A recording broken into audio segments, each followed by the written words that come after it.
Welcome to my channel. Spice and Fiction presents Danmachi, Samsara of the Dead and the Drunk Goddess, Volume 1, an original fanfiction series written by Spice and Fiction and narrated by AI. This story is about a soul survivor adventurer who possessed the god Eyes Rinne No Soso. Thank you for joining this adventure. Don't forget to like and subscribe. Let's start the story.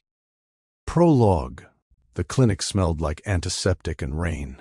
Hell had cracked a window to let the storm air in, but it only made the candle flames shiver, and the white sheets on the gurneys look colder.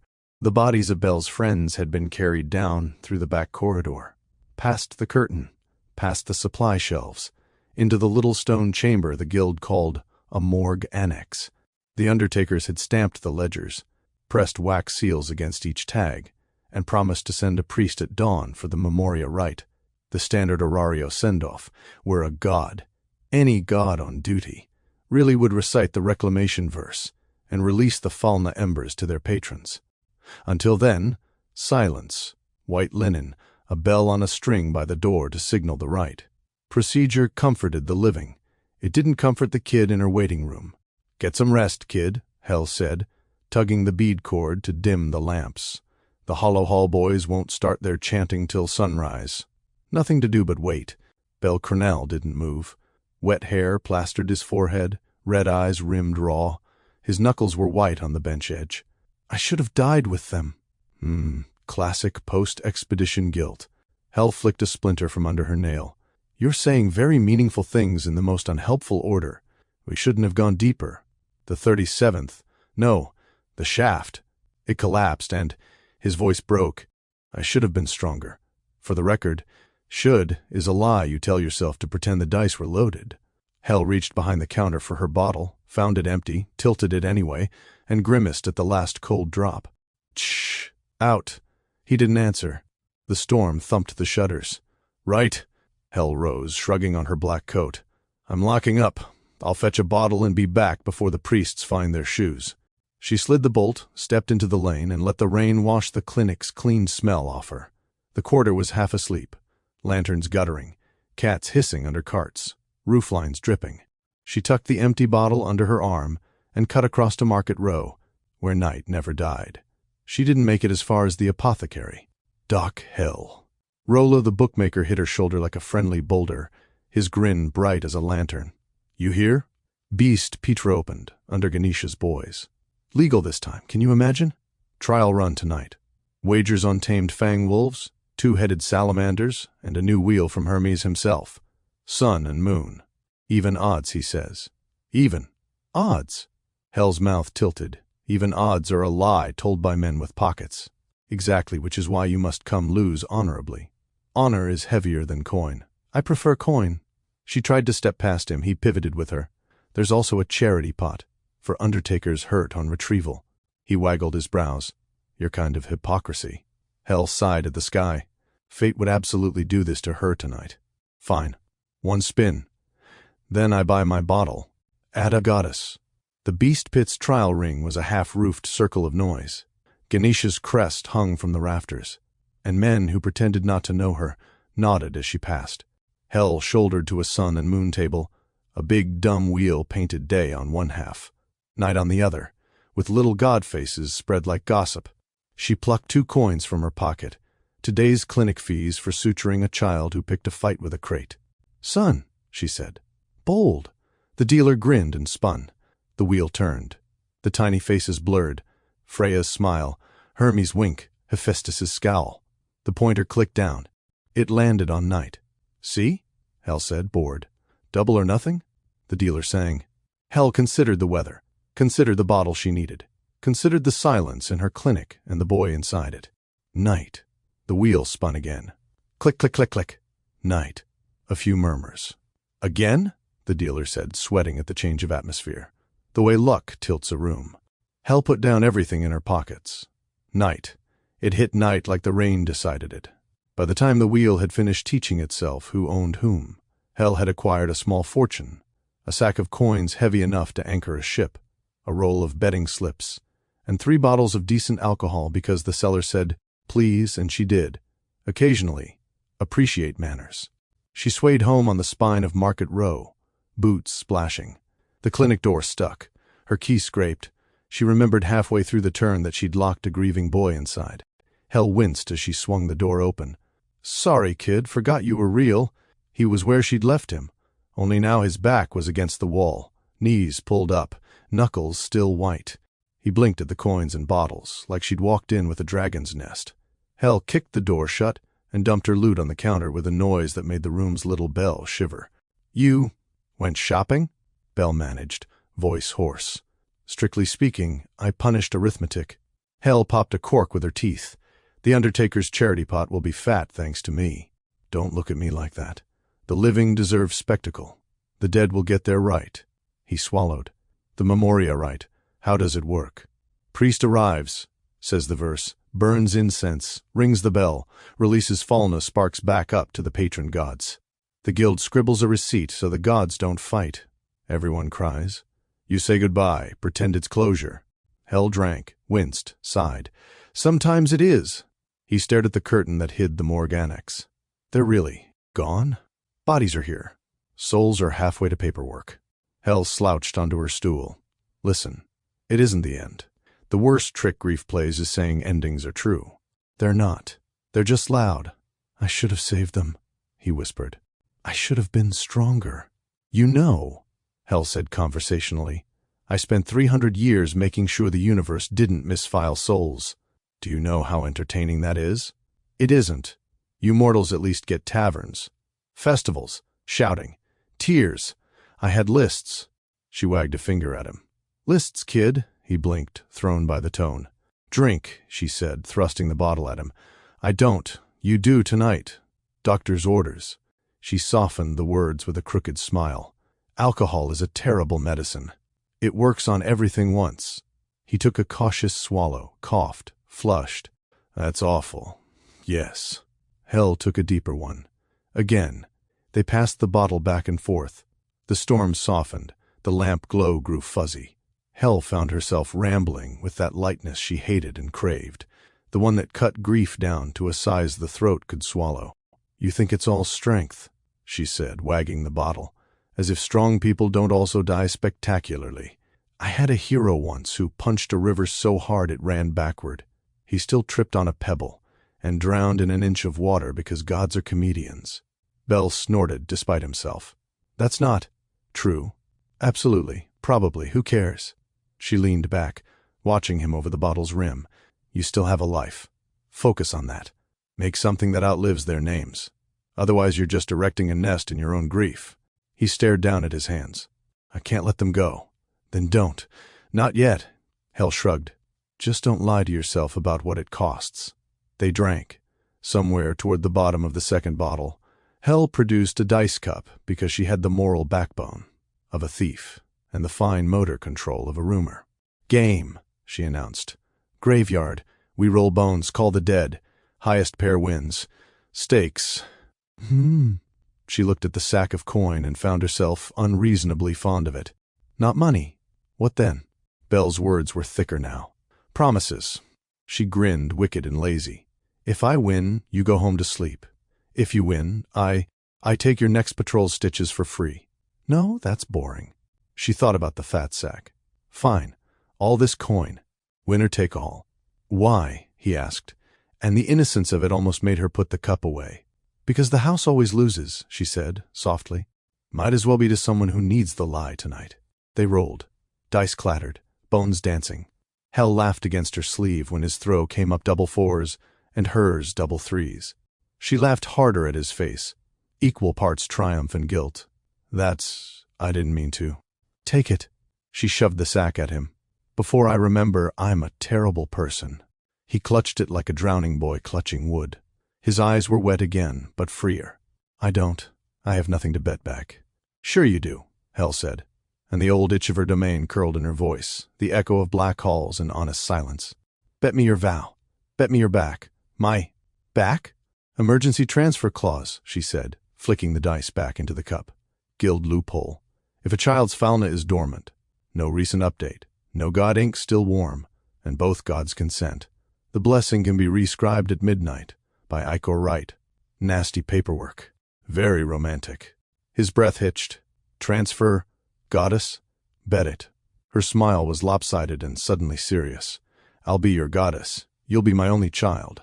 I'll make you stronger, because I'm irresponsible and because I can. And because you—" She paused as if hearing her own honesty for the first time. "You looked at a room full of endings and asked for a beginning." He stared. Drunk, grief-shot, young. He heard stronger, and the shape of that word wrapped itself around a different desperation.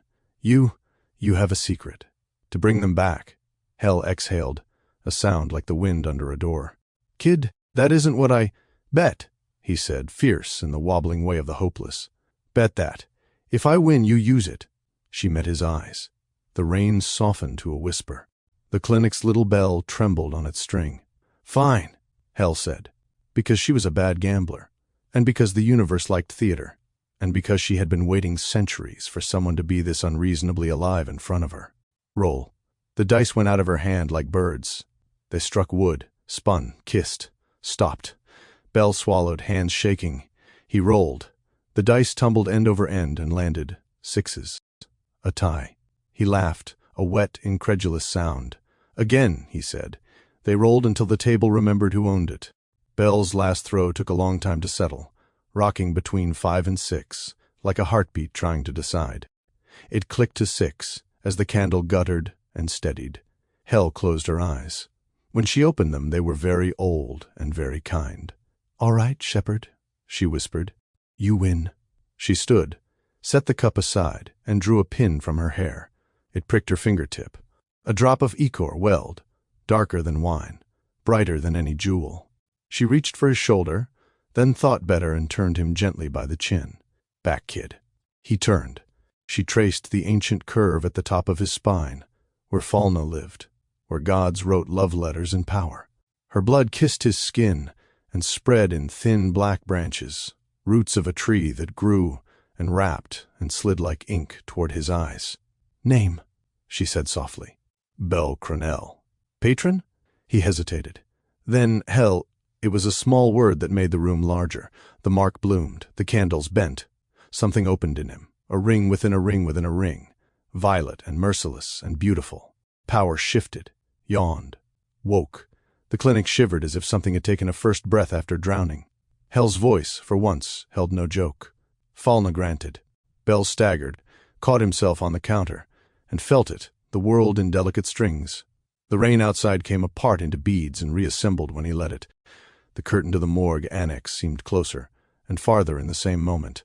Between his ribs, a hollow that had been screaming since the shaft collapsed went very, very quiet. "Rinne," he whispered, vision haloed in violet circles. "What is this?" Hell leaned on the counter, tired and fond, and a little ashamed of how easy it had been. "Rinne No Soso," she said. "The funeral of Samsara. Don't make me regret it." He turned toward the curtain. "Not tonight," she said, catching his wrist. "The Memoria rite still comes. There are rules, even for cheats." He looked at her hand on his, at the bottles, at the swollen sack of coin he hadn't earned, at the door to his dead. Then he nodded, slow and shaking, and sank back to the bench. They sat in the storm-soft clinic, goddess and boy, drunk and not, laughing and grieving, and waited for the bell on the string to ring. Hell poured the last of the bottle into 2 cups and clicked her clay against his. "To bad decisions," she said. He tried to smile. "To beginnings." "Same thing," Hell said, and for once the house didn't. Like and subscribe for more Danmachi fanfiction.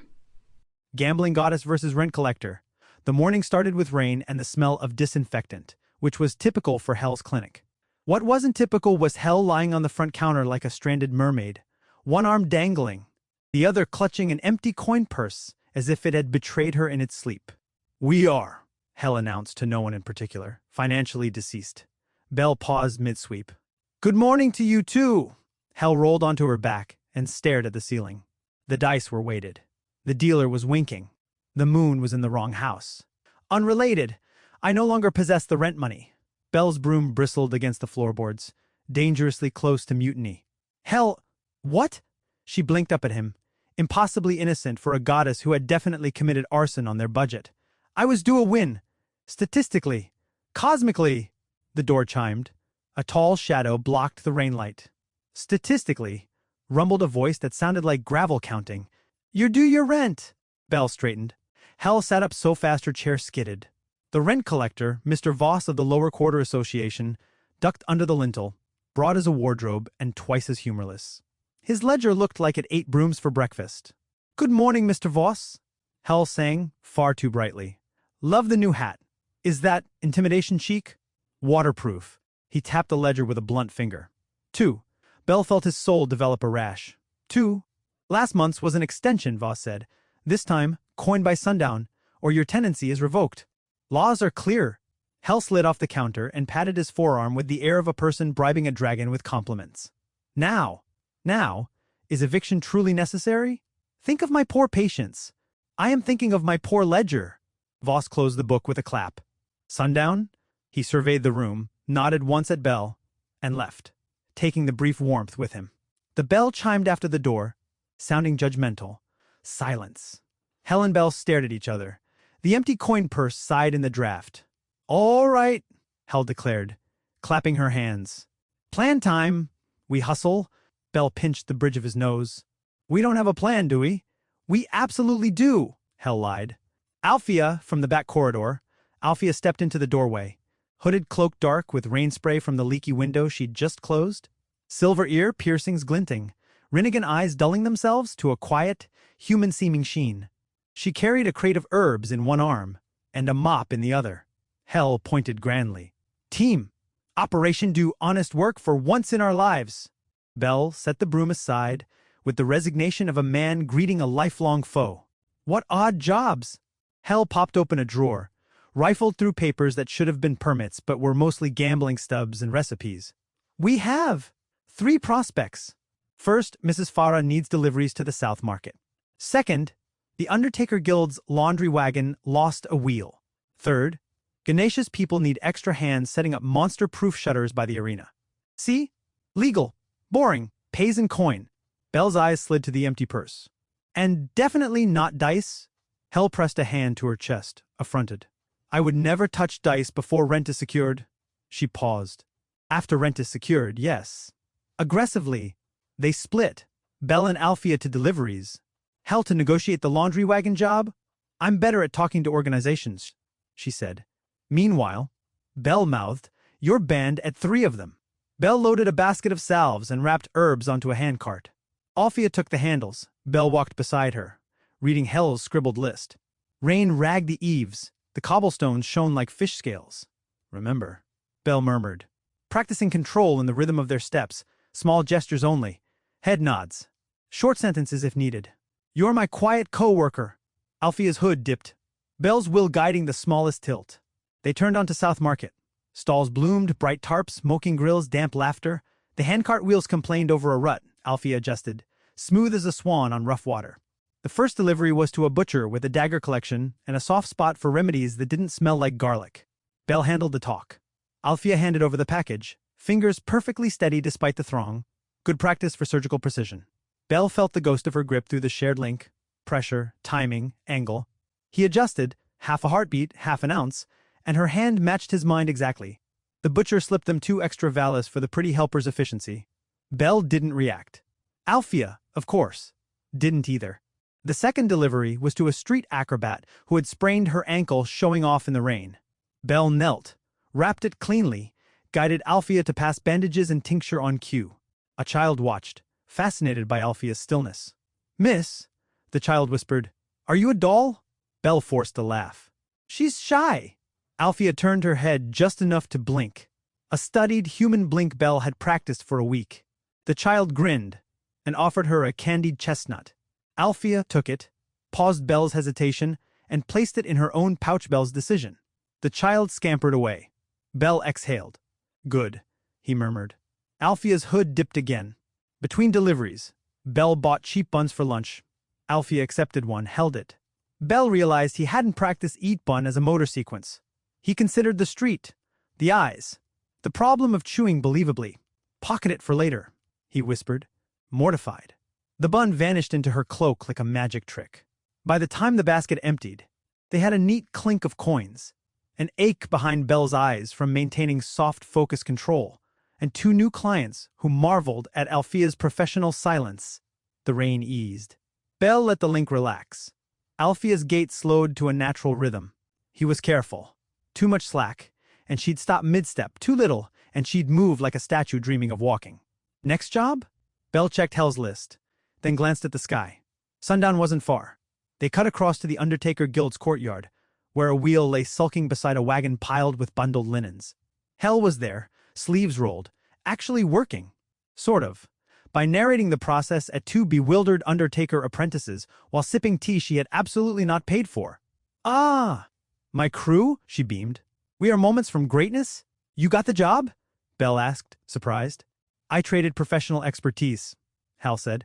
You don't know how to fix wheels. I know how to supervise wheels. Alfia, darling, lift. Alfia stepped forward. Belle tightened the link. She braced under the wagon's axle, and with the efficiency of a hydraulic press disguised as a woman, lifted just enough for Belle and the apprentices to seat the new wheel. Hell applauded like a noble at an opera. The guildmaster waddled out, beard tucked into his belt. Quick work, he grunted. Who's the quiet one?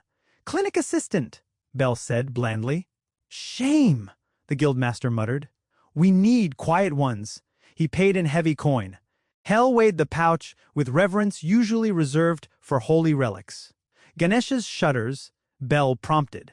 Sundown was a short walk away now, shadows dragging their feet. Right, Hell said, eyes already calculating losses avoided and vices postponed. Move? The arena thundered with distant beast roars and crowd murmurs. Outside, workers hoisted thick iron-latticed shutters onto pulleys. The foreman, an exhausted woman in a helmet too big for her, looked them over. We need bodies. Can you pull? Hell gestured at Belle and Alfia with a flourish that said, These are my bodies. They lift. Belle joined a rope team. Alfia moved to the next. On Hell's nod, Belle set the link deep and quiet, sinking Alfia's pull to his breath. Up went the shutter. Down went Belle's anxiety as he found the cadence. Haul, anchor, release. Alfia moved like clockwork. No wasted motion. The perfect teammate who never shouted and never tired. A shudder ran through the rope as a knot slipped. The shutter lurched. Someone yelled. Belle snapped the link tight. Alfia dug in, boots gritting, hands iron. The shutter steadied. Belle's palms burned. His shoulders screamed, but the line held. Good save! The foreman barked. You two are hired any time? She paid them with coin and 2 drink tokens. Hell immediately pocketed the tokens. Belle didn't protest. Tokens were better in Hell's pocket than becoming Hell's personality for the evening. They jogged back to the clinic in a light that had gone honey-thin. The sign over the door creaked like a relieved old friend. Inside, they spilled coin onto the counter. The pile grew. Hell's eyes gleamed like a cat that had found a sunbeam. Belle counted twice, then a third time because he didn't trust hope. We have it, he breathed. Rent, and a little extra. Praise be, Hell exhaled, flopping into her chair. To honest labor. May I never meet it again, the door chimed. Mr. Voss filled the frame like a deadline. He surveyed the pile, nodded minutely, as Belle handed over the rent in tidy stacks. The ledger opened, accepted their salvation, and closed with the quiet satisfaction of a meal completed. On time? Voss said.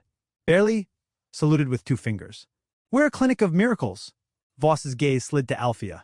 Your assistant is efficient. Tragically mute, Hell said smoothly. Terrible at parties. Great with ropes.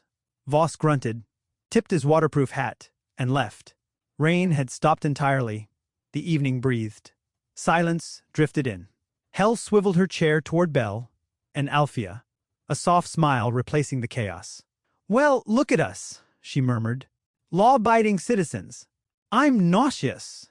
Belle sagged against the counter, relief loosening his joints. The ache behind his eyes ebbed. Alfia stood beside him, hood shadowing her white hair, the faintest ring of violet hiding behind ordinary brown. Belle eased the link all the way down until she was still as a blade at rest. Hell scooped a single coin from the extra pile and twirled it across her knuckles. Belle glared. She sighed theatrically and dropped it back. Fine, she said. Groceries. Bandages. No dice. A beat. Tiny dice. Hell, 0 dice, she amended quickly, hands up. For tonight. Belle exhaled a nervous laugh, the day's tension popping like a bubble. Thank you, Hell stretched, then slouched into magnificence. You did good work, kid. And you, she added, glancing at Alfia, were a very convincing human, almost charming. It's unsettling. Alfia said nothing. Of course. And yet Belle felt faintly through the link, the weight of her attention on him. Approval, or perhaps merely readiness, a sword waiting for its next draw. Tomorrow, Bell said softly, half to Hell, half to himself, we practice fine motor again. Sutures with the left hand while I stock shells. If I can keep the link stable through interruptions. Tomorrow, Hell interrupted. We eat stew that isn't made of regret. Then practice. I'm not heartless. I'm hungrier than heartless. Bell smiled. The clinic smelled like rain and coin and a future purchased honestly for once. Outside, Horario's lamps came on in a chain of gold, and somewhere distant, the dungeon breathed. For tonight they were solvent. For tonight, they were ordinary. A lazy goddess with a ledger reprieve, a tired boy with a secret power, a silent legend leaning in the doorway like a shadow that had learned to stand. Close the door, Althea, Hell murmured, almost tender. Before the night spends us... Like and subscribe for more Danmachi fanfiction. The inspection day from Hell. The next morning came with the kind of sunshine that made Horario smell like wet stone and trouble. Bell woke to the familiar creak of the clinic sign outside, and the less familiar sound of Hell humming, a rare, dangerous omen. She was sitting at the counter, nursing a bottle of ale and fanning herself with an official-looking letter. Bell, my dear hard-working mortal, she sing-songed, we've got company? Bell froze mid-step. What kind of company? She flicked the letter at him. It hit his face with bureaucratic accuracy. Notice of facility inspection. Horario Guild. Oh no, Bell whispered. Oh yes, Hell chimed, spinning her chair dramatically. A guild inspector is coming today to make sure we're operating safely, hygienically, and legally. Which is hilarious because we're... what's the word? Oh, right. Not... Bell rubbed his temples. Hell, do you know what this means? That I can't drink during inspection? That we need to make Althea look like a normal person for at least 2 hours? Hell leaned back in her chair, a lazy smile on her face. Relax, Bell. How hard can pretending be? She already looks like she's judging mortals for fun. Althea stood in the back room, like a statue waiting for a purpose. Hood lowered, white hair gleaming faintly, piercings glinting under the morning light. Her Rinnegan was suppressed to a dull brown. Bell had practiced this trick for weeks, matching her expression to emotionless, but not suspicious. Okay, Bell said, pacing. The inspector is going to ask questions. They'll check our records. They'll look at how you treat patients. So rule 1, don't stab them with chakra rods. Hell interrupted helpfully. Bell glared. Don't talk. Althea blinked once, slow, acknowledging his control through their link. Rule 2, Bell continued. Move like a human. People blink, breathe, adjust their weight. You can't just stand perfectly still for 2 hours, or they'll think you're cursed. Hell tilted her bottle. To be fair, she kind of is cursed. Hell, right. Supportive goddess mode, Bell sighed. Rule 3, if something goes wrong, follow my lead. The knock came exactly at noon.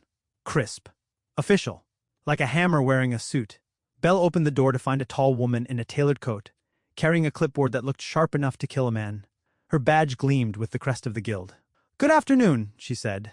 Her voice had no patience in it. I'm Inspector Marla. I'm here to conduct a routine evaluation of this clinic.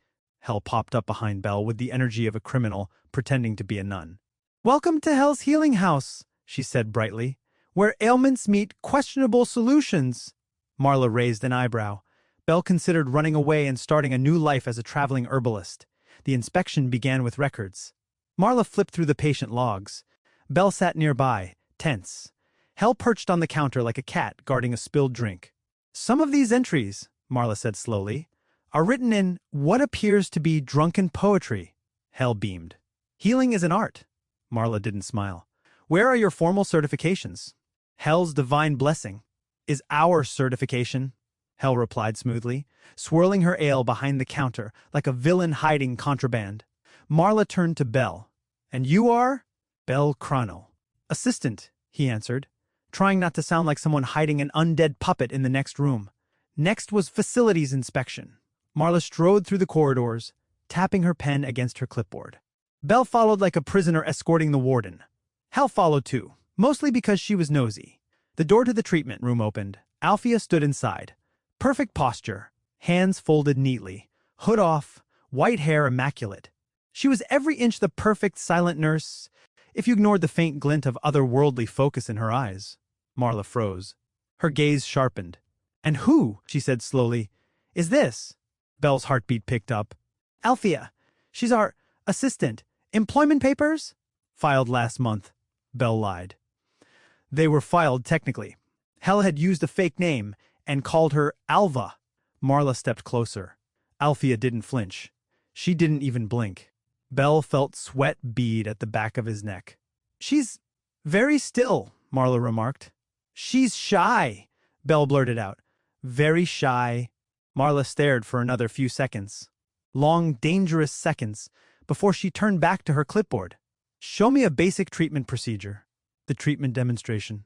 Belle silently screamed inside. Marla gestured toward the cot. Let's say a patient arrives with a shallow wound. Show me how your assistant treats them. Belle grabbed Hell. Volunteer? Hell recoiled. Absolutely not. Hell! She groaned, rolled up her sleeve dramatically, and plopped onto the cot, like a queen being executed.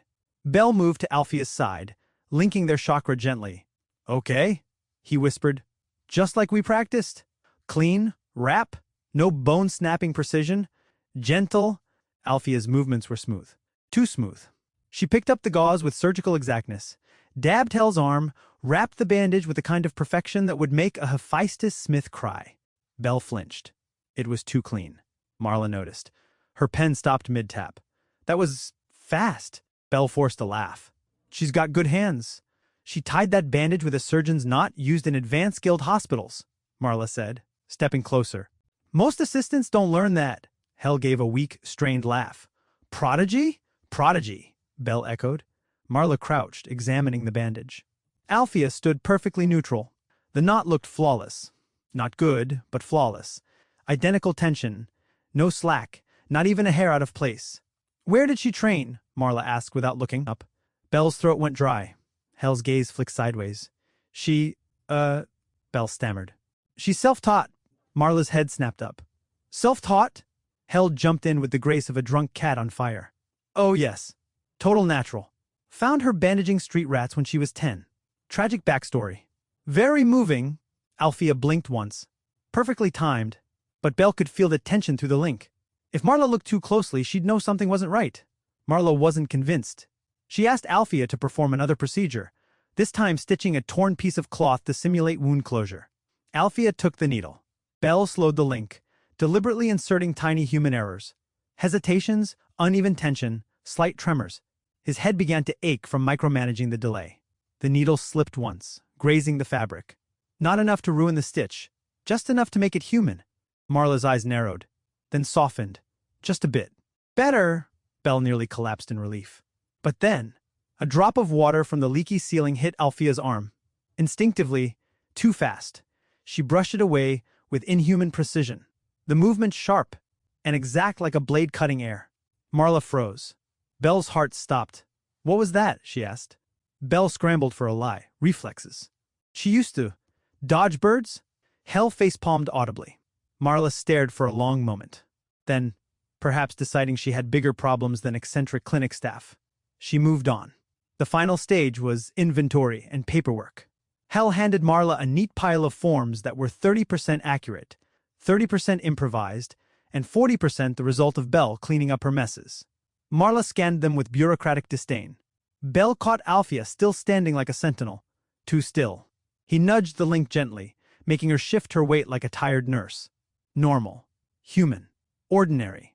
When Marla finally closed her clipboard, the sun had moved halfway across the sky, and Belle felt like he'd aged a year. Well, she said, voice flat but not lethal. You're a chaotic clinic, but surprisingly efficient. Hell saluted. We aim for minimum legal standards. Marla didn't laugh. She packed up her papers and headed for the door. She paused, just before leaving. That assistant of yours, she said without turning. She's something. Belle forced a smile. She's just good at her job. Marla's gaze flicked back once. Sharp. Curious. But then she left. The door closed behind her, and Belle finally exhaled like a man who had survived a Hydra attack with nothing but a spoon. Hell slid down the counter dramatically. I think I deserve a drink. 2 drinks? No. Hell pouted. You're so boring. Belle turned to Althea, who stood where she had all day. Good job, he whispered through the link. But next time, don't brush off water like you're slaying a minotaur. Althea tilted her head minutely. and Bell swore he felt something like a huff of silent amusement through their bond. Hell slumped further.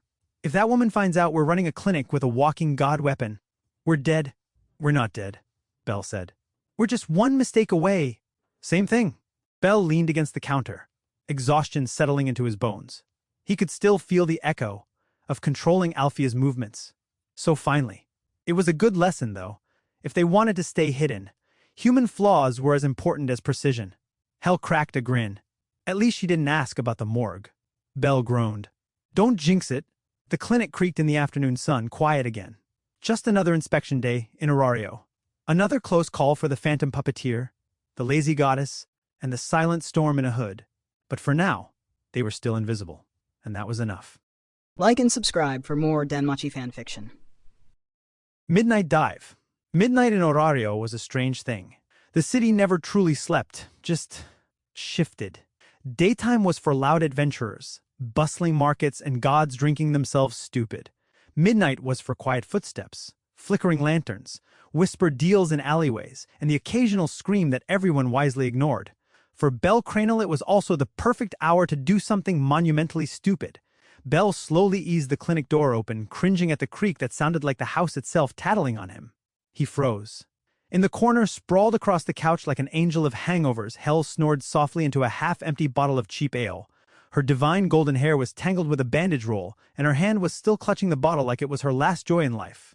A second bottle dangled off the edge of the table, held by gravity's mercy. Bell exhaled slowly. Okay, he whispered to himself. Phase 1, escape the alcoholic goddess. He tiptoed forward, his boots barely brushing the floorboards. A loose plank squeaked. Hell twitched. Bell's soul left his body. Don't! Bet on slimes! She mumbled in her sleep, rolling over. Bell blinked, then resisted the urge to sigh in both relief and disappointment. Of course she was dreaming about gambling. A shadow moved silently behind him. He didn't flinch. He felt the familiar pulse of the Rinnigan link before he even turned. Alfia stood at the end of the hallway, cloak pulled tight, white hair faintly silver in the moonlight, violet rings glowing faintly under her lowered hood. She didn't speak. She never did. But through the bond, Bell felt her calm, questioning stillness. Yes, he whispered. We're going out. Her head slightly, almost like a bird. A flicker of acknowledgement. Phase 2, Bell murmured. Silent departure. The back door opened with less noise than the front. A small win. Bell pulled his cloak tighter, then glanced at Alfia. She looked exactly like the mysterious, overpowered, probably cursed adventurer people whispered about. He, meanwhile, looked like someone sneaking out of the house past curfew. I should really get a cooler cloak, he muttered. Alfia didn't respond, of course. But Bell swore her head angled in a way that screamed, yes, obviously. The streets were quiet at this hour, only the occasional guild patrol clanking in the distance. Bell kept to the alleys, moving like someone who'd done this far too many times, which, to be fair, he had. Midnight dungeon training had become routine. Not because he loved risking his life, but because 1, Hell didn't like waking up early, and 2, nobody paid attention to a nobody like Bell at midnight. The entrance to the dungeon loomed ahead, dark, silent, breathing. The great stone maw of the Tower of Babel cast shadows like an ancient god's ribs. Bell stopped at the stairway, pulling his hood lower. Phase 3, don't get caught by guild guards. 2 sleepy guards leaned against the post, yawning and sharing a sandwich. One of them dropped lettuce. Neither noticed Bell and Alfia slipping past like a shadow with a drinking problem. First floor. The dungeon at night was almost gentle. The air was cooler. The monsters quieter. There was no chorus of shouting adventurers, no smell of burnt magic stone powder. Just him, Alfia, and the occasional faint rumble of something much larger below. Bell adjusted the chakra rod linked to Alfia's spine. Okay, he whispered. Tonight's focus, reaction delay training. We need to make your movements less terrifyingly perfect. Alfia stared blankly. Don't give me that look, Bell hissed. If you keep moving like a divine automaton, the guild's going to dissect us like lab rats? She tilted her head minutely. Bell swore she was silently judging him. Let's start with something simple, he continued. Basic kobold ambush. Pretend to be, I don't know, surprised. Humans get surprised. As if summoned by Bell's stupidity, a kobold emerged from the darkness, sniffing and growling. Its glowing red eyes locked onto Bell. Showtime, Bell whispered. Alfia moved. Too fast. The kobold didn't even have time to bark before Alfia appeared in front of it like a final boss cutscene. One precise strike, and it crumpled like wet parchment. Bell stared at the twitching kobold. Alfia, he whispered. Normal people don't teleport murder things. She tilted her head again. No, don't head tilt me. That's not surprise. That's, oh look, another victim. Bell dragged the kobold's carcass aside, rubbing his temples. Okay. Plan B. Delayed reactions. When I say go, wait a beat before moving. Just one. Easy? They waited. Another kobold skittered out. Go, Bell said. Alfia moved after exactly one beat. She still beheaded it with terrifying grace.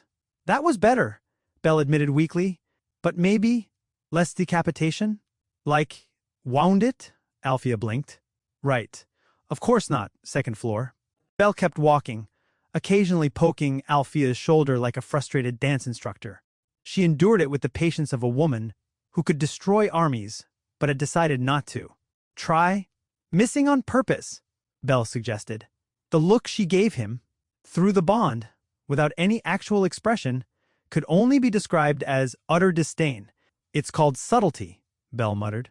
Heroes don't explode every kobold in one hit. Well, not until level 5. They encountered a trio of goblins next.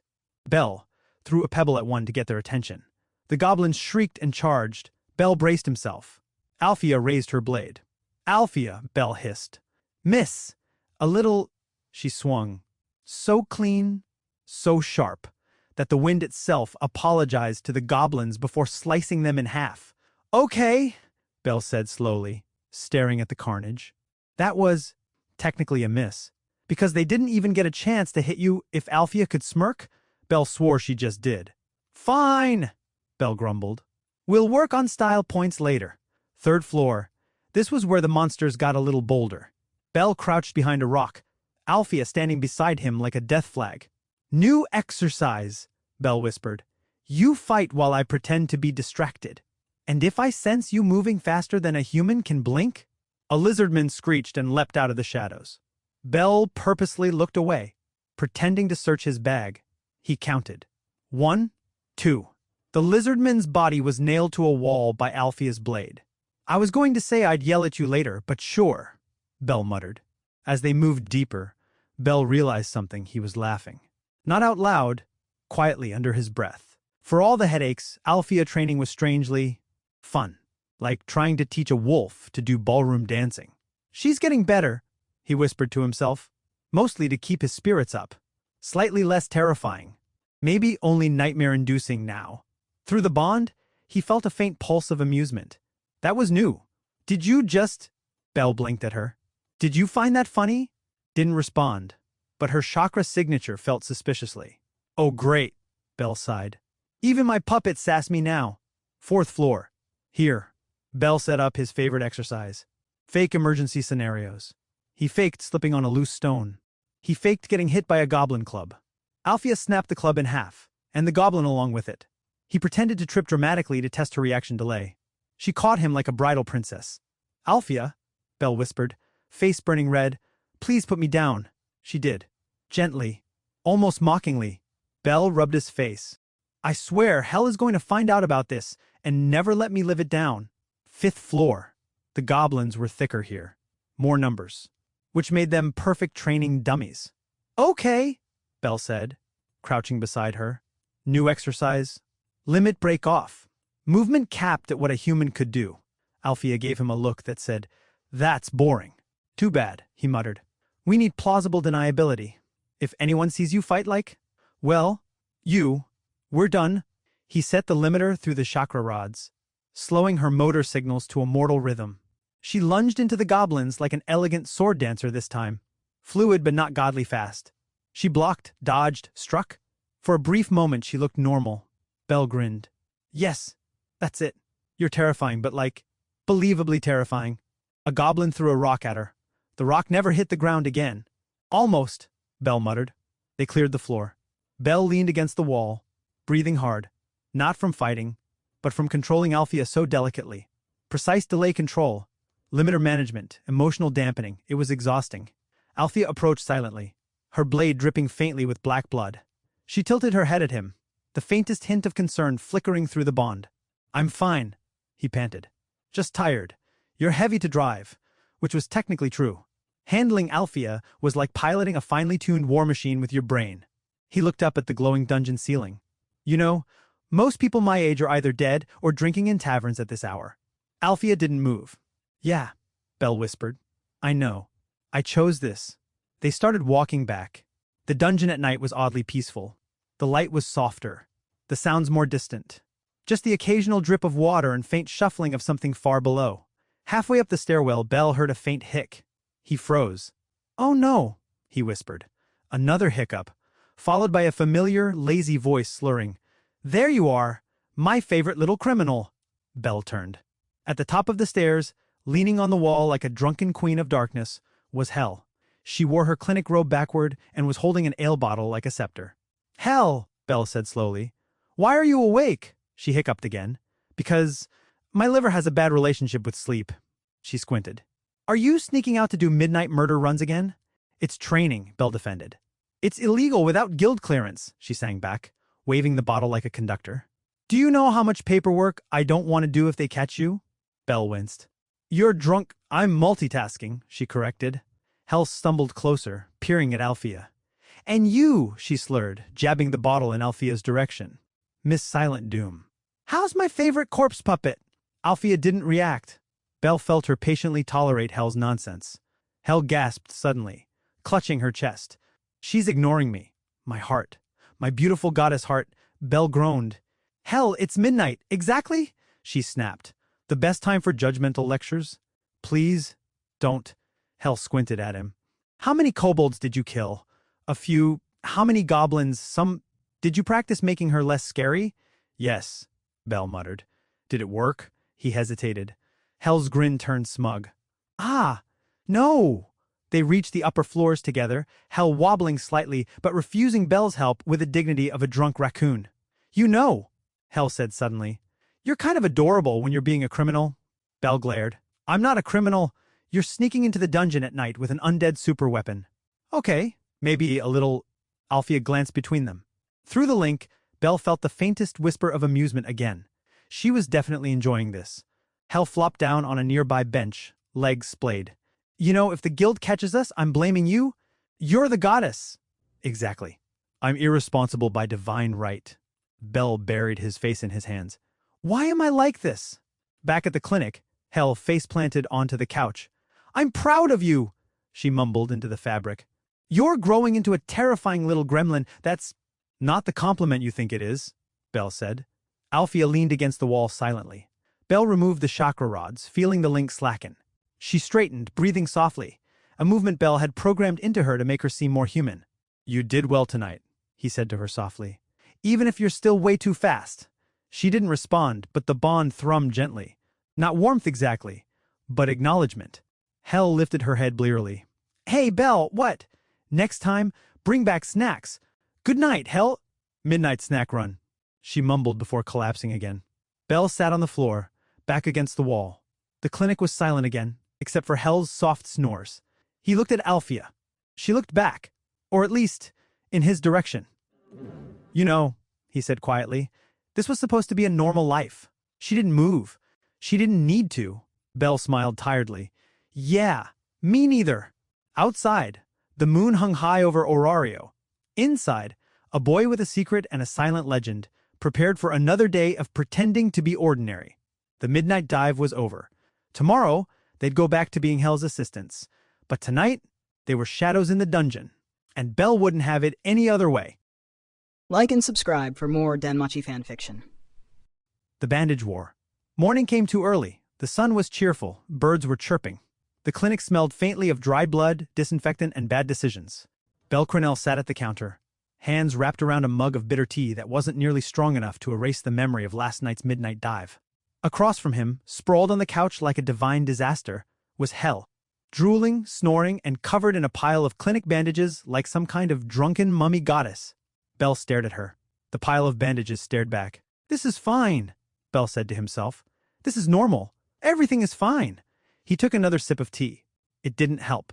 The door creaked open behind him. Alfia stepped in, silent as always, cloak pulled close, violet Rinnegan eyes suppressed to a dull human brown. Her gaze fell on the pile of used, wrinkled bandages tangled around Hel's limbs. She tilted her head slowly. Belle sighed. Don't ask. She didn't, but the weight of her silence said it anyway. Slammed his mug down and marched over to Hell. Hell! Hell made a noise halfway between a hiccup and a small animal being stepped on. No more shots. Dice betrayed me. Hell! Belle hissed, yanking one of the bandages off her shoulder. Why? And I ask this with all the patience of a saint. Are you wrapped in medical supplies? Like a drunk adventurer burrito? Hell blinked blearily up at him, hair sticking out like she'd fought a storm and lost. Oh, that... She waved a floppy hand. Last night. Drinking game... Belle froze. What drinking game? The bandage toss, Hell said proudly. You spin, you throw rolls, whoever hits the counter first drinks. I won and lost. Belle stared at her, open-mouthed. You used our medical supplies. For a drinking game? Hell squinted. Correction. A competitive drinking game. There was strategy? Belle's voice cracked. Hell, those were sterilized bandages. We need those for actual patients. Hell snorted. PFFT. Nobody's going to die because of a couple of bandages? It's a clinic, Belle roared, finally snapping. That's literally where people come when they're dying. Hell flinched at the volume, clutching the bandages closer like a dragon hoarding gold. Wow, someone's cranky in the morning.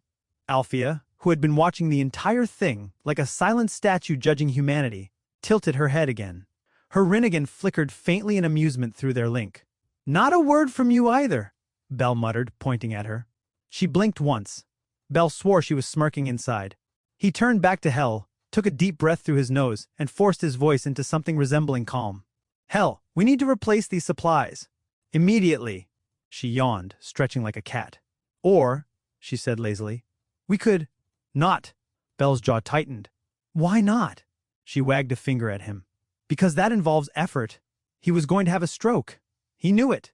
10 minutes later, Hell was still lounging like the queen of apathy, while Belle frantically sorted through their supply cabinet. What he found nearly made him cry.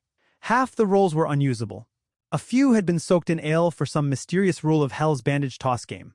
One had actual dice wrapped inside it. And one, for reasons he would never understand, was signed Goddess Champion. Hell, he croaked. Why? It added flair, she replied from the couch. Belle slammed the cabinet shut, spun on his heel, and jabbed a finger at her. That's it. No more gambling with clinic supplies. Hell lifted her chin. You can't control art. It's not art. It's bandages. She gasped dramatically, clutching her chest. How dare you insult my creative expression? Creative expression doesn't pay for replacement gauze. Althea stood silently at the door like a war general waiting for the first cannon to fire. She didn't move, but Belle could feel through the bond that she was quietly enjoying this domestic disaster. All right, Belle growled. We're going to the market? Hell blinked at him. Why? To restock. And you're paying, she snorted. With what money? Belle pointed at the shelf. The winnings from last night's honest work are still there. Hell went very still. I may have used some of that. Belle's eye twitched. How much? All? There was silence. Belle's hands trembled. Althea slowly stepped back as if preparing for impact. You spent everything, Belle whispered, voice low and dangerous. Hell coughed. Technically, yes, Belle exploded. Hell, scene, marketplace, 10:47 a.m. Belle stomped down the cobblestone street, hood pulled low, a storm cloud of pure frustration hanging over him. Behind him, Hell stumbled along with her hands behind, her head looking like she hadn't a care in the world. Althea followed silently, hood up, blending into the crowd with practiced ease. I can't believe this, Belle muttered. We had enough for a week's worth of bandages and medicine. A week, Hell yawned. I regret nothing. You used them to play beer darts. Bandage toss, she corrected. Completely different sport. Belle spun around mid-stride, almost tripping a passing merchant. You're unbelievable, she smirked. Thank you.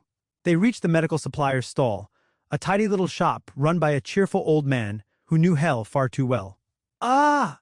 The shopkeeper greeted, his smile faltering as soon as he saw her. Oh, it's you. Good-morning, Pops, Hell chirped, pretending to be an angel. The man frowned. Hell, the last time you came here, you tried to bet on whether or not a rat could climb my shelves. It could have, she muttered under her breath. Belle pinched the bridge of his nose. We're here to restock bandages. The old man leaned forward. Are you paying this time? Belle slammed a small pouch of coins on the counter. Yes, and she's not touching them, Hell gasped. Treason! As Belle counted out the coins, Hell wandered off toward a nearby gambling booth like a moth to divine flame. Alfea silently stepped into her path, blocking her way like a very judgmental bodyguard. Hell froze. Oh no, she said flatly. The puppet wall! Alfea said nothing. Her hooded gaze burned with quiet disapproval. Hell tried to sidestep. Alfea shifted with surgical precision. Hell tried the other side. Same result. She sighed dramatically. Betrayed by my own creation. She's not your creation, Belle called from the counter. She's our problem, Hell shot back. Bandages acquired. Belle marched them home like a commander hauling prisoners. Hell dragged her feet the entire way, muttering about gambling rights and goddess oppression. Alfea followed, silent as ever. When they reached the clinic, Belle set the new supplies down like sacred treasure. All right, he said firmly. New rule. Nobody touches these bandages unless they're for patients. Nobody. Not even you, Hell raised a hand. Question. Belle glared. What if it's for a very patient goddess? No. What if it's for drinking-related injuries? No. What if it's for Hell? She grinned. Fine. For about 15 minutes, Belle thought peace had returned. He began reorganizing the supply shelves, carefully stacking each roll in neat rows. Alfea helped silently, passing him items, holding gauze, occasionally glaring at Hell when she got too close. Then he heard it. Clink. Hell was in the corner, with a cup and a single bandage, folding it into something. Hell, Belle said slowly. What are you doing? She turned around, all innocence. Origami. With sterile bandages? Of course. They fold better. Belle's hands clenched. Hell, she grinned. Relax. I only took one. That's how IT starts. The shouting match that followed would later be referred to by the neighborhood as the Bandage War. Belle, you're banned from touching supplies. Hell, you can't ban a goddess. Belle, watch me. Hell, dictatorship. Tyranny. Belle, you're making swans out of gauze. Hell, art. Alfea stood in the middle of the clinic, holding a box of alcohol swabs like a soldier unsure which side to support. Belle advanced. Hell retreated behind a table like a mischievous child. She hurled a gauze roll like a grenade. Belle caught it. She gasped. He caught the holy artifact. Put it back. Make me, then. It escalated. Belle lunged for the cabinet. Hell lunged for the same cabinet. Alfea, caught in the crossfire, sidestepped gracefully like someone trained to dodge actual armies. They wrestled. Bandages flew. A box of gloves fell to the floor dramatically. Hell! Belle shouted. You'll never take me alive! She yelled back. A stray bandage roll hit Alfea square in the shoulder. She turned slowly, silently, like an apex predator deciding which idiot to kill first. Both froze. Hell whispered. Truce? Alfea tilted her head. Then, very calmly, she picked up the bandage and set it back on the shelf. She didn't say a word, but Belle and Hell felt the judgment. Sorry, Belle muttered. Hell raised a finger. In my defense. No. She crossed her arms and pouted like a scolded child. You're no fun. Belle collapsed onto the chair, exhausted. We can't keep doing this, Hell.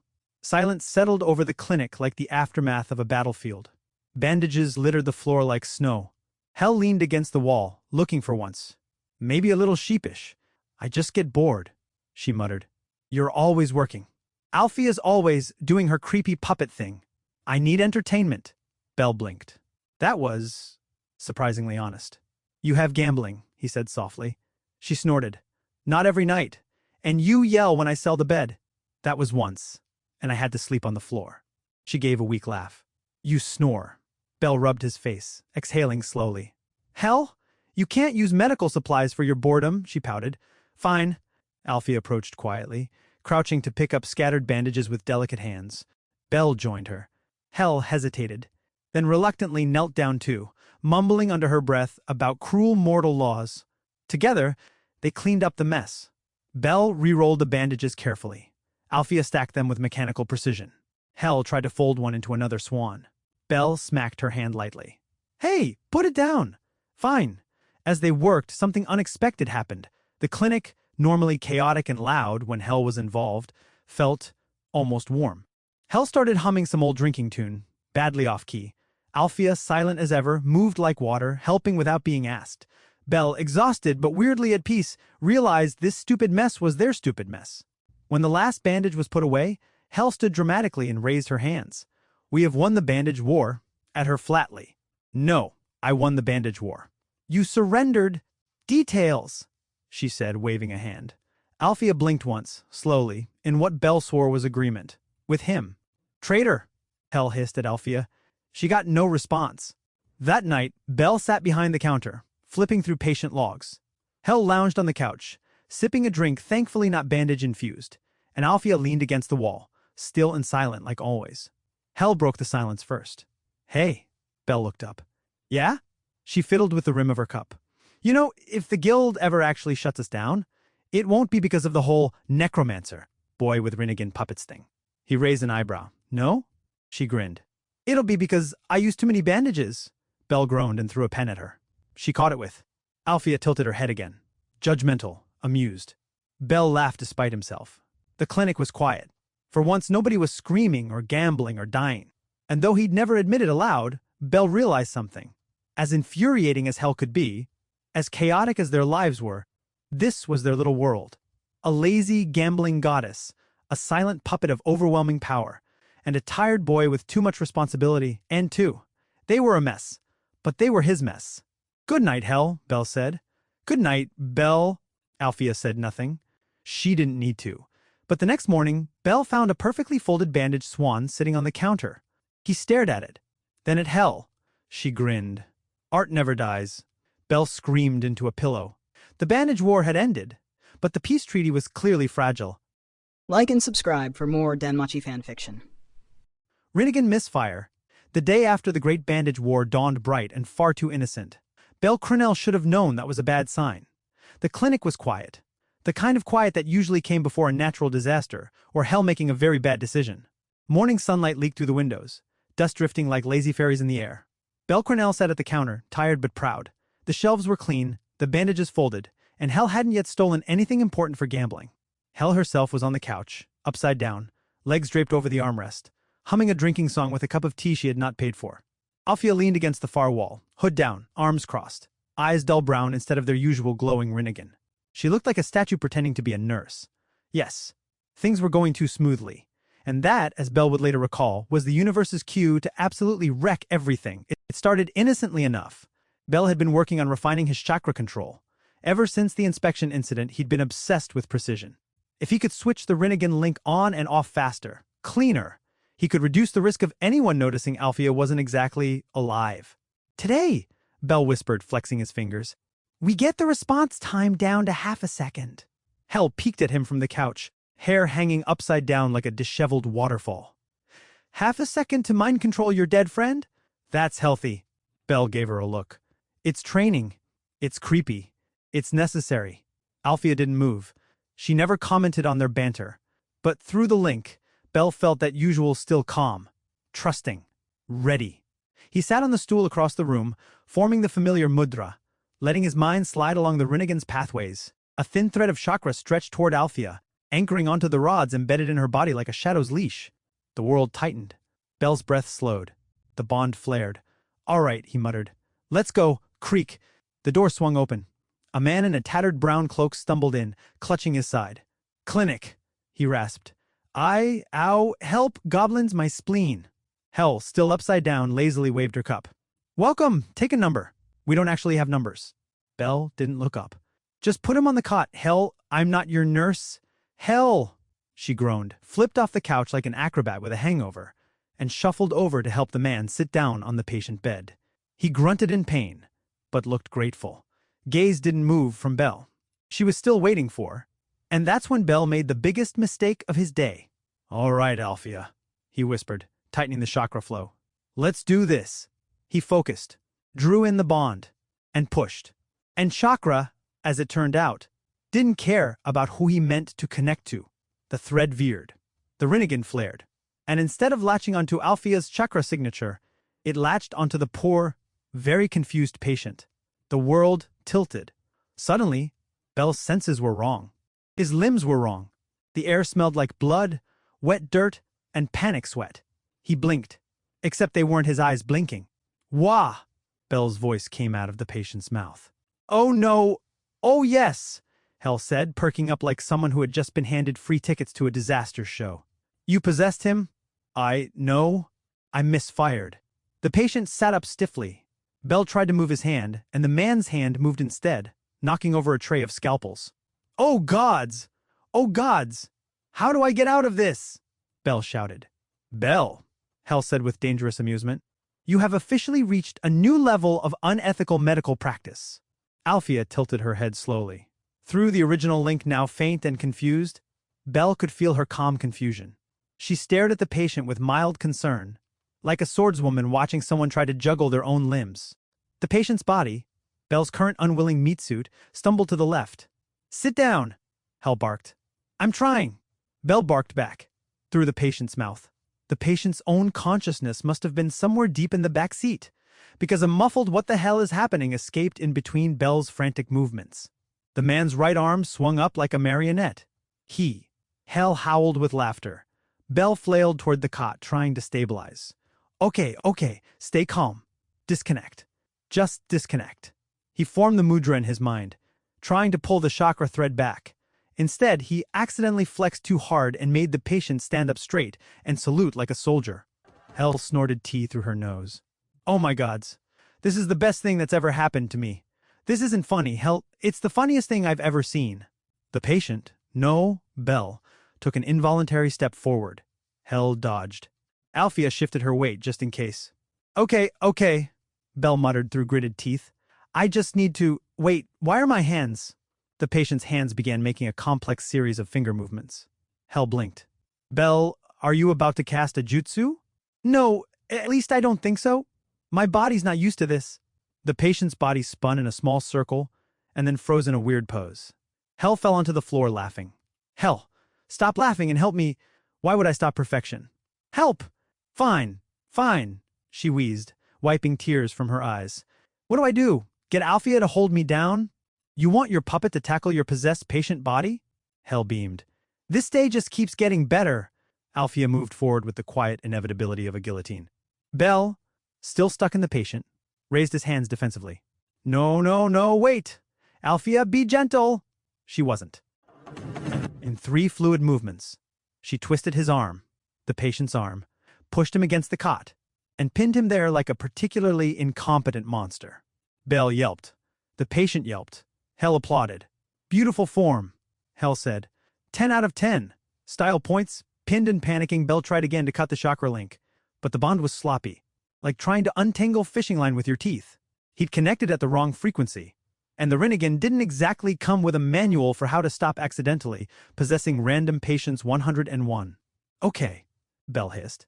I think if I just focus. The patient's leg spasmed and kicked over a medical cart. That's not helping. Hell was nearly in tears from laughing now. Belle, you should do this more often. The entertainment value is divine. I swear if you… Wait! Belle twitched, as Alfea adjusted her hold on him, twisting the patient's arm further behind his back. Ow! Careful! That's my arm. It's his arm, Hell pointed out. It's also mine right now. Okay? Hell said finally, still grinning like a devil. Let's troubleshoot. What's different between Alfea and him? Belle glared at her through the patient's face, which probably looked ridiculous. Everything. M&M. Specific. Chakra rods. Focus. Anchoring. Hell gestured around the room. Do you see chakra rods on this poor bastard? Belle groaned. No. Which means the connection's unstable. Which means, she said sweetly, this is all your fault. Alfea shifted her weight slightly. Through their faint original link, Belle felt her quiet judgment. He closed his eyes technically, the patient's eyes, inhaled and concentrated. Immediately, the patient's body stiffened like a scarecrow and blurted out, I am a cabbage. Hell fell off the chair laughing. I didn't mean to say that, Belle shouted. This is glorious. Hell wheezed between giggles. Then the patient's actual consciousness finally clawed its way to the surface. What's happening to me? He shrieked, flailing against Alfea's iron grip. Why can't I move? Sorry, Belle shouted back. I didn't mean to, possess you. You what? This looks bad, Hell observed helpfully, sipping her tea upside down again. The man screamed. Belle screamed. Hell laughed. Alfia held everything together with the poise of someone who could end wars, but had been assigned babysitting duty instead. Bell focused. He tried to reverse the chakra flow this time instead of pulling, like turning a faucet off instead of yanking the pipe out of the wall. The man's arm twitched. His jaw clenched. His legs flailed wildly. Hell ducked as a flying foot missed her by inches. "You're getting better." Hell, encouragement. Alfia's eyes flickered violet for half a second. A subtle reminder that she could help if he asked properly. Bell exhaled through his nose, steadied himself, and focused on Alfia's chakra signature like an anchor. If he could latch back onto her, the thread snapped into place. The world jerked. Bell was suddenly back in his own body, gasping like he just surfaced from underwater. The patient collapsed face first on the cot, groaning. Alfia stepped back without a sound.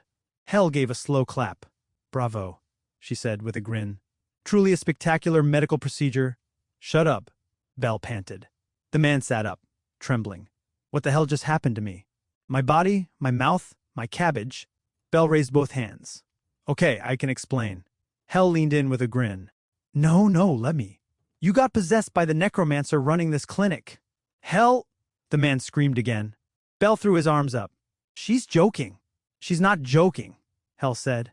"She's sort of joking," Bell corrected desperately. The man bolted upright and tried to run for the door. Alfia appeared in front of it without a sound. He screamed again and stumbled back. "Relax," Bell yelled. "You're fine." "I'm not fine. You made me salute. You made me say I'm a cabbage." Hell held up her tea like a toast. Iconic moment. Bell glared at her so hard it could have curdled milk. Eventually, after a lot of frantic talking, very awkward apologies, and a promise of free treatment for life, which Hell loudly protested, Bell managed to calm the man down enough to get him to lie back down for actual care. The patient's only request: never do that again. "I wasn't planning to," Bell muttered. Hell leaned against the counter, still chuckling. "You know," she said, "I've seen you mess up plenty of times. But this was art." "It wasn't art," Bell grumbled, rubbing his temples. "It was an accident." She pointed her cup at him. "Exactly. Accidental art." Alfia walked back to her usual spot, cloak trailing softly behind her. She didn't say anything, but the way her Rinnegan faintly glimmered told Bell she was amused too. "Et tu, Alfia?" Bell muttered. She tilted her head. That was a yes. Later, as the patient snored lightly under mild painkillers and probably trauma, Bell slumped behind the counter with a deep sigh. "I could have killed him," he whispered. Hell, sitting on the counter with her legs swinging like a child, tapped the rim of her cup. "You didn't... It could have been worse," she smirked. "Could have been funnier." Bell buried his face in his hands. "I need better control. You need to lighten up. You need to stop enabling my suffering." Bell stared at the faint glow of the lanterns. "I have to be more careful. If the guild finds out..." Hell shrugged. "Then we die in hilarious and horrible ways? That's not comforting." "I'm not comforting." Alfia approached quietly and placed a hand on his shoulder. Not gently, not warm, but solid. "A silent you're fine." Hell smirked at the gesture. "Look at that. The murder puppet's got better bedside manners than you." Bell threw a bandage roll at her. She caught it effortlessly. Hours later, when the patient was gone very quickly, very nervously, and very much never coming back, the three of them sat in the clinic in silence. Hell was sprawled on the couch. Alfia leaned against the wall. Bell stared at his hands, the faint tingle of residual chakra buzzing in his fingertips. "Today," Hell declared, "was a good day. Hell, a great day. You're impossible," she winked. "And yet, here we are." Bell sighed and looked at Alfia. "Next training session," he muttered. "I'm doing it outside." Alfia blinked slowly. She agreed. "Good plan," Hell said. "But if you accidentally possess another person, can it be someone funnier next time?" Hell... "What? I'm just saying. Maybe the guild inspector." The lanterns dimmed. The clinic grew quiet again. Bell leaned back in the chair, exhausted. He could still feel the echo of that misfire. It was terrifying, but also a lesson. A very loud, cabbage-flavored lesson. Tomorrow, they'd return to their usual chaos. For now, Bell let himself laugh quietly. Just once. Hell noticed and grinned. "See? You're learning to appreciate the comedy. Or I'm losing my mind. Same thing." And somewhere outside, the poor patient stumbled down the street, muttering, "I am not a cabbage." Horario didn't sleep. But Bell, Hell, and Alfia did, in their own chaotic, ridiculous, secretly dangerous way. The clinic lived on. And so did the legend of Bell's very first Rinnegan misfire. Hell would never, ever let him forget it. Like and subscribe for more Danmachi fanfiction. Phantom Hero rumors? The rumors started softly. Like most dangerous things in Orario, they began with a whisper. A kobold here. A goblin there.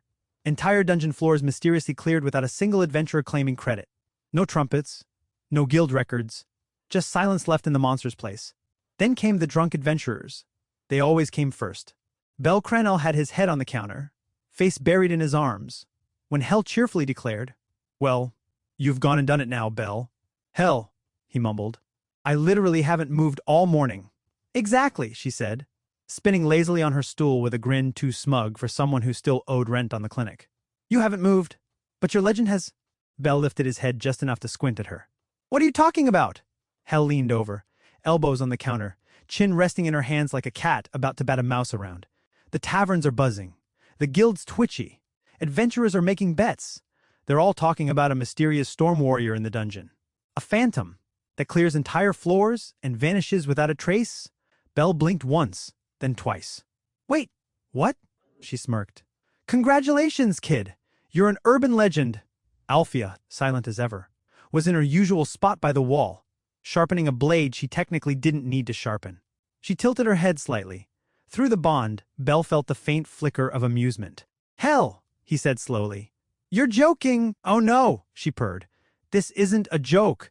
This is delicious." She leaned closer, whispering like a gossiping devil. "They're calling you the Phantom Hero." Bell froze. Hell grinned wider. "You hate it. I love it." The clinic door swung open, letting in a rush of city chatter. A group of low-level adventurers stumbled in, one clutching his arm. Bell recognized the group. Rowdy, friendly idiots who usually got mauled by something with teeth once a week. "Bell!" One of them laughed, wincing as he sat on the cot. "You hear about it yet? That Phantom Hero thing?" Hell's grin sharpened. "He has not, but please tell him." Bell sighed as he prepped a bandage. "I don't think I need—" "I'm serious," the adventurer said. "Whole 10th floor got cleared overnight. Like gone. Monsters, nests, everything. A few guys said they saw a flash of white and stormlight down there." "Stormlight?" Bell echoed. "Yeah," the adventurer said, leaning forward like a child sharing a campfire story. "Like someone wrapped in lightning. Fast. Silent. Monsters just died." Hell theatrically fanned herself. "Oh, Bell, your fan club is growing." "Hell," Bell hissed. Another adventurer chimed in, eyes wide. "I heard they've got piercing eyes, like they can see everything. They called it the Storm Ghost." "That's not even a good name," Bell muttered. The first adventurer grinned. "Oh, it gets better. Someone swears they saw a goddess's shadow walking with them." Hell slapped the counter dramatically. "Yes, my brand IS working." When the adventurers finally left, patched up, still arguing about whether the Phantom Hero was an elf, a ghost, or a very drunk high-level adventurer with good lighting, Bell slumped against the wall. "This is bad," he muttered. "This is fantastic," Hell corrected. "Do you know how much free publicity this clinic is about to get, Hell?" "They're talking about me." "Yes. Because of Alfia." "Yes, and that's a problem." She raised an eyebrow. "Why?" "Because if the guild starts investigating, they'll find a lazy gambling goddess and a tired clinic boy." She stretched like a satisfied cat. "Relax. You're not the Phantom Hero." "Technically," Bell rubbed his face. "Technically doesn't stop guild inquisitors." That night, the rumors multiplied like dungeon slimes. Taverns in the pleasure quarter whispered about the Phantom Hero slaying a floor boss solo. A merchant claimed they saw a white-haired figure leap across rooftops. Hell, that was me dodging debt collectors. A drunk level 2 swore on his own mother that the Phantom Hero had violet eyes like the gods themselves. Hell ate it all up like candy. She started referring to Bell as my little phantom every time he walked into the room. Bell threatened to move out. She laughed. Alfia, for her part, didn't care. She just followed his orders. But even she couldn't stop drawing attention forever. Because rumors have gravity. And Orario was starting to orbit this one. 3 days later, the guild showed up. Bell had just finished restocking herbs when the clinic door opened, and in walked a man in a crisp uniform and a face that screamed, "I file paperwork for fun." "Good afternoon," he said, voice smooth and official. "I'm investigator Miles from the guild. We're conducting a routine information sweep. regarding recent dungeon incidents. Hell leaned over the counter, grinning. Oh, rumors got big enough to warrant a suit. How exciting. Miles ignored her with the practiced skill of someone who had dealt with gods before. Do any of you know anything about a figure operating in the dungeon without guild registration? White hair, rumored violet eyes, fast, silent. Belle's heart skipped. Hell immediately slapped a hand to her chest and gasped. White hair and violet eyes? Oh my. Could it be me? Miles blinked. No, she slouched back. Damn. Belle forced a neutral expression. I've heard the rumors, he said carefully. But that's all they are. Rumors. Miles studied him for a moment too long. Then his gaze flicked to Alfea. Quiet. Hood down, standing perfectly still like a statue that had learned how to breathe. And your assistant? Miles asked. Hell answered before Belle could. She can barely talk to people without scaring them. If she was a legendary hero, we'd all be rich already. Miles sighed. I see. He pulled out a quill. If you hear or see anything suspicious, report it to the guild immediately. Whoever this phantom hero is, they're becoming an unusual problem. Hell waggled her eyebrows. Unusual problem. Sounds sexy? He left without responding. Hell watched him go with an infuriating grin. Hell, Belle hissed. They're already sniffing around.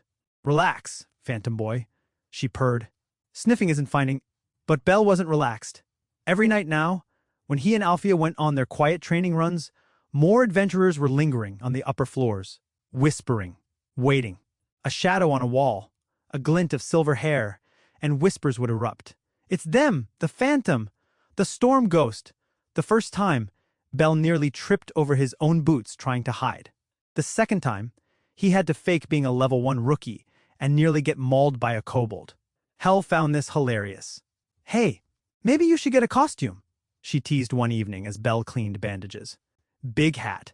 Scary mask. If you're going to be a phantom, lean into it. I don't want to be a phantom, Belle said flatly. Too late, kid. The streets have spoken. Alfea, sitting silently beside them, tilted her head. Her hair caught the lantern light just so. Belle could imagine exactly how the rumors saw her, a storm in human shape.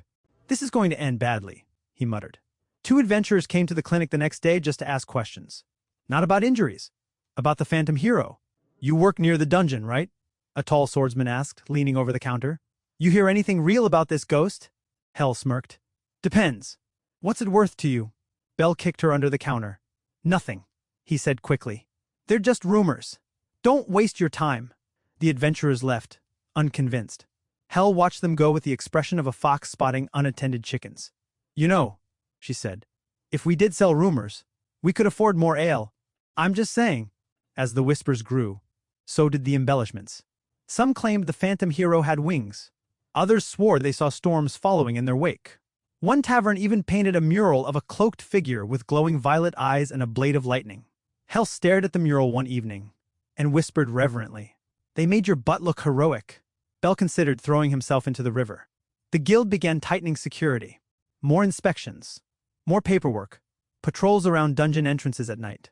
Belle had to get even better at sneaking out. Alfea didn't mind. She moved like shadow anyway, but Belle could feel the weight of eyes on his back. A rumor this big didn't just fizzle out. It drew people in.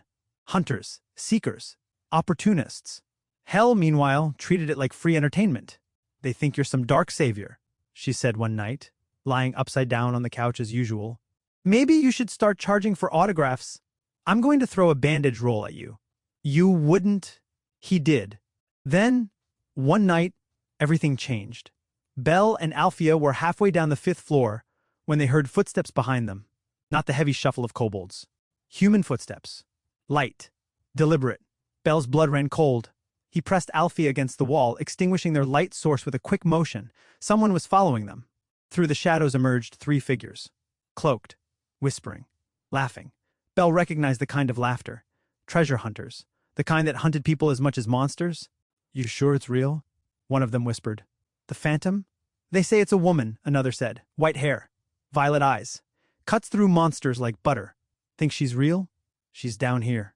The third whispered, a dangerous grin in their voice. And if she's got that much power, imagine what we could get if we found her first. Belle clenched his fists. Hunters passed without noticing them, but Belle's chest. Rumors weren't just stories anymore. They were bait now. When they got back to the clinic that night, Hel was already waiting, sipping tea like a goddess who'd been expecting bad news. "They followed you, didn't they?" she said without looking up. "Yes," Belle said softly. "Told you. Legends make people hungry." He sank into the chair, hands trembling slightly. "This isn't just a story anymore, Hel. People are starting to hunt." She tilted her head lazily. So, they think Alphea's some walking treasure chest. What happens when they corner the wrong white-haired adventurer in the dungeon?" Didn't answer immediately. For once, Hel wasn't smiling. "Then the city bleeds," she finally said, quiet but sharp. Silence hung in the clinic. Alphea stood by the wall, her expression unreadable, but through the link Belle felt something cold and focused. Protective. Like steel. Hel sighed. All right, she said at last. "We'll do something about it." Belle blinked. "Wait, really? Of course," Hel said, standing up. "I'm not letting a bunch of wannabe bounty hunters ruin my drinking schedule." She looked at him, and for once, her grin wasn't just lazy mischief. It was the sharp, dangerous grin of a goddess who remembered what she was. "If they want a phantom hero, then we'll give them one." Belle's stomach dropped. "Hel, what are you planning?" She didn't answer. She just grabbed her cloak, tossed one to Belle, and nodded at Alphea. The plan, as it turned out, was insane. Step 1, create a false sighting of the phantom hero somewhere far from their actual location. Step 2, let the rumor hunters chase the bait. Step 3, make it flashy enough that people would stop digging too close to the clinic. "Hell," Belle hissed, as they crouched on a rooftop overlooking a busy street near the dungeon entrance. "This is the dumbest plan ever." "Shh," she said, crouching like an overgrown alley cat. "This is theater." Alphea stood silently behind them, her hood pulled low, her Rinnegan hidden. But her very presence radiated silent power. Hel handed Belle a smoke bomb. "Throw this." "What?" "Do it." Moments later, smoke billowed through the street. Adventurers shouted. Hel hurled a stolen thunder flash from her sleeve. The sky lit up. And then Alphea stepped onto the edge of the roof, cloak billowing like a storm. For a single, perfect heartbeat, she looked like the legend the rumors said she was. People screamed. People pointed. "The phantom hero!" someone shouted. And then she vanished into the smoke. By morning, the entire district was on fire with fresh. She was real. She flew. She disappeared. She was taller in person. Belle dragged a hand down his face, while Hel counted how many different versions of the story she could collect before lunch. Alphea was polishing her blade again, unbothered as always. "Well," Hel said sweetly. "Problem solved." Belle gave her a look. "No, you made it worse," she smirked. "I made it fun." The guild started deploying patrols elsewhere. The rumor hunters scattered to chase their ghost. The real phantom hero, Belle and Alphea, slipped back into the shadows they had always lived in. But Belle knew something had changed. Rumors had teeth now, and whether he liked it or not, the legend was growing beyond his control. That night, Hel leaned against the counter, swirling her drink. "Hey," she said. "You're scared." Belle didn't deny it. She grinned. "Good, fear means you're alive. Also means you're legendary?" "I don't want to be legendary," he muttered. "Tough luck, phantom boy." Alphea stood in the shadows, silent, the storm he'd unleashed without meaning to. Belle looked at her, and knew the legend wouldn't stop. It had already escaped into the world, and somewhere, in a smoky tavern deep in the pleasure quarter, a drunk adventurer whispered to another, "They say the phantom hero walks between storm and shadow. They say their blade sings, but their name is never spoken." The legend had begun, and it was only getting louder. Like and subscribe for more Danmachi fanfiction. Rinnegan gone wrong. Morning at the clinic began, as usual, with Hel humming an off-key tavern tune and Alphea standing perfectly still like a very opinionated coat rack. Belle Cranel shuffled in from the back room with a tray of labeled vials. Proud that he had finally managed to organize the medicine cabinet by color, smell, and number of times Hel had called it probably illegal. "Today," Belle announced, "we do inventory without incident." Hel raised a brow. "Ambitious?" Alphea tilted her head in neutral skepticism. Belle set the tray on the counter. "We've got painkillers, fever reducer, antivenom, mana rester. What's vigor elixir?" "Prototype." Hel rolled over on her stool like a cat deciding whether to cause property damage. "That? Charity from a respected alchemist who is absolutely on a watch list." She poked the bottle with one finger. "I swapped him for a crate of bandages." Belle squinted at the handwritten label. "Vigor elixir. Prototype in fancy script. And underneath, in chicken scratch, do not mix with chakra." then smaller, or emotions, then even smaller, or dairy. Why is there a dairy warning? Hell sipped her tea. He said it curdles destiny. Belle frowned, shrugged, and moved on. Okay. No one touches the weird prototype. Correct, Hell said solemnly. Except maybe to sell it to a tourist. Belle filed the bottle on the top shelf, immediately bumped the shelf with his elbow. The bottle, pirouetted with elegant malice, leapt off the edge and into Belle's hand by reflex. Whew! Safe! He uncorked it to check the smell. Hell screamed, "No!" Belle sniffed. The scent was like mint arguing with lightning. Before his common sense could arrest him, he took a sip. Hell slapped the counter. Why? Belle blinked. Just testing. For quality control, Hell pointed. You don't have quality or control, Althea stared unimpressed. Through the bond, Belle felt a dry, silent judgment that said, "This will be stupid." "Relax," Belle said, recorking the vial. "It's probably—" The floor tilted. The ceiling did a polite curtsy. Belle's breath drew in like a forge bellows, and he felt something shift behind his eyes. The Rinnegan pulsed, rings widening, then sharpening into a crystalline glare. "Oh," Belle said in an entirely different voice. Smooth, dark, faintly amused. "Oh, this is interesting." Hell's eyes went wide. "Uh-oh," Althea straightened. Her piercings chimed softly. The bond suddenly flooded with cold certainty. Belle's presence, but sharpened to a blade.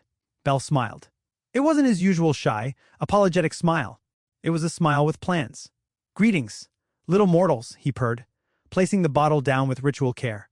"I have seen the truth of this city. Its cracks, its rot, its comedic zoning laws." Hell clapped.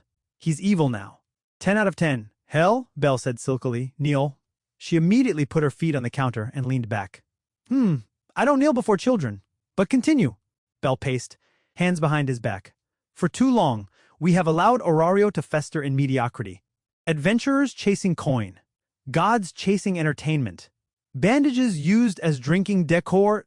Hell gasped theatrically. "A personal attack.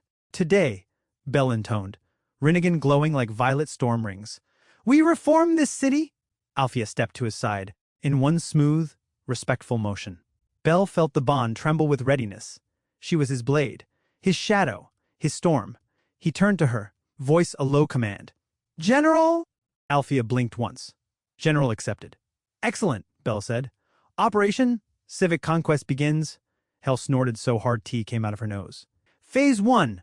Establish authority." Belle flung open the clinic door, cloak fluttering dramatically. Except it was just his regular clinic cloak, so it fluttered like a towel on laundry day. He stepped into the street anyway, with the gravitas of a tyrant disguised as a filing clerk. "Citizens of Orario," he declared to exactly 3 cats and a vegetable cart. "Your savior arrives." Hell leaned on the doorframe, cackling. "Your audience is purring." Althea manifested at his shoulder, hood thrown back, white hair a banner, Rinnegan suppressed to human brown on Belle's smart order. Villains were subtle first. She crossed her arms like a statue of a terrifying city official. Vendor squinted. "You gonna buy cabbage or just?" Belle's eye twitched.